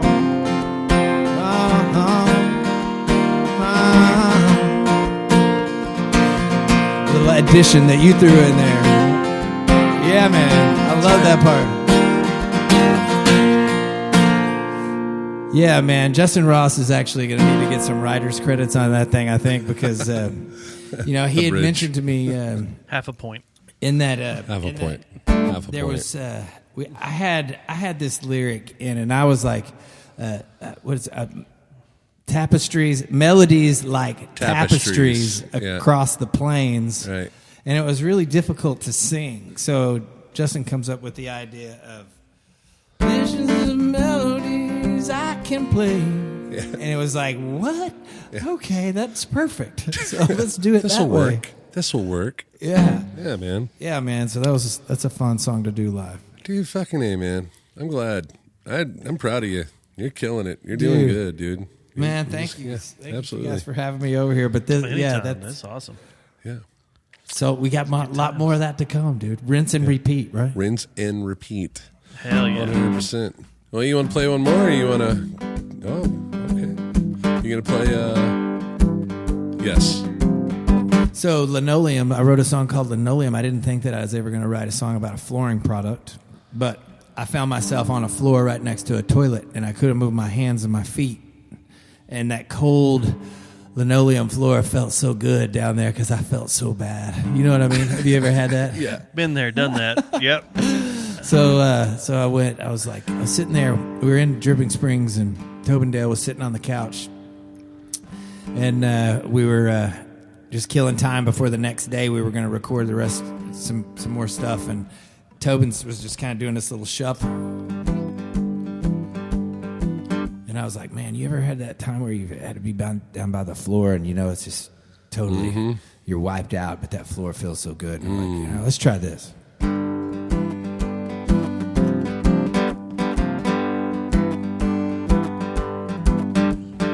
Water on my face, cold beer for the shower.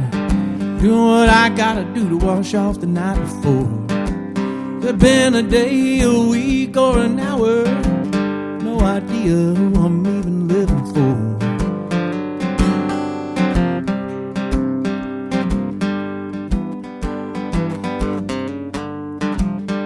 Cold comfort, can feel it through my clothes. Blatant disregard of the hands and feet to move. Slowly drowning, holding on to a hose. Good God, son, what the hell you trying to prove?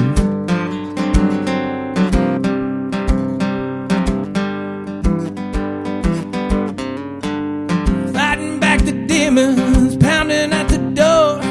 Waking up and ready to take on 100 more. Haunted by delusions, a selfish man implores. Coming face to face with that linoleum floor.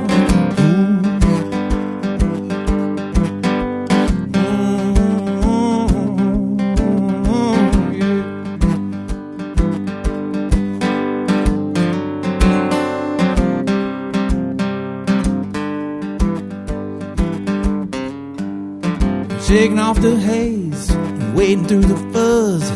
I beat down what that brown liquor does. Gotta get up, find a handle to hold. Oh, Lord, have mercy, this shit's getting old.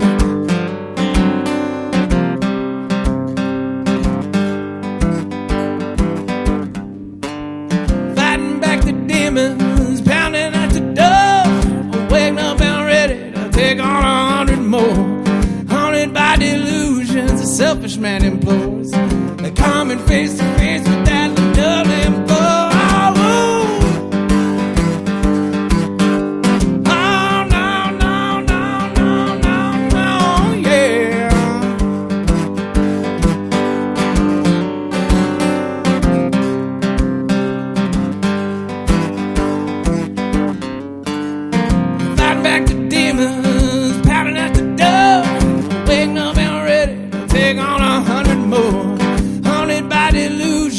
Selfish man implores. They're coming face to face with that linoleum floor.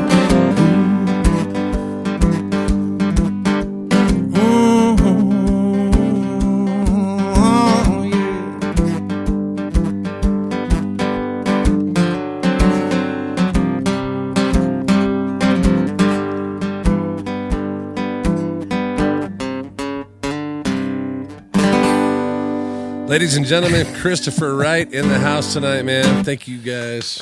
Yeah, man. Yeah, buddy. Thank you for coming out, man. Yeah, man. That was good. Thank you so much for being funny, here, buddy. Hell yeah, man. Thank y'all for having me, dude. Enjoyed the shit out of it. Yeah, me let's too. not let Pleasure's nice. let this be the last time. No way. Let's get you Definitely and not. Ray Wiley in here together in the next one. Dude, Let's do it. I'll get on it. All I gotta do is ask him, man. The worst he's gonna do is tell me no. Nobody wants me on that damn show. Guys, thank you so much for joining us on another episode. This is episode 4. Dustin, sir? I was going to say, just a second, Pat Sajak. Okay, all right, fair enough. I've got something I need to say. I want to say thank you to everyone that's been reaching out over the last couple of weeks. Actually, the last week, 2 weeks.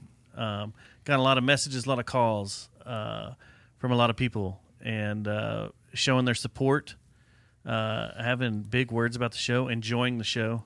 And we're only 4 real episodes in, so the best is yet to come. We're only going to be getting better. So thank you to everyone that's listening. Thank you to everyone that is sending us messages and praise. Yeah, man. If you don't want to send us praise, shut the fuck up and get out of here. Right, yeah. We only accept praise. Yeah. Yeah. There's been a lot of stuff coming across the traffic of social medias and the email and stuff like that. So thank you guys so much for reaching out. And then like I said, if you guys want to be a part of the show, panthercityrebellion@gmail.com. And if you want to be a sponsor of the show, same email, same place. Let us know. We'd love to have you. We got lots of space. Lots of space for This place is title badass. sponsors. Yeah. Abuse the space. Yes. Chris, again, thank you, man. Where can Thank you. everybody find you? You can go out and find us at ChristopherWrightMusic.com is our website, and then Christopher Wright out there on Spotify and everywhere you steal music. And that's Wright, spelled W-R. W-R-I-G-H-T. That's right. Make sure you go check him out, guys. Thank you so much for with another show. And Pat Sajak here signing the fuck off.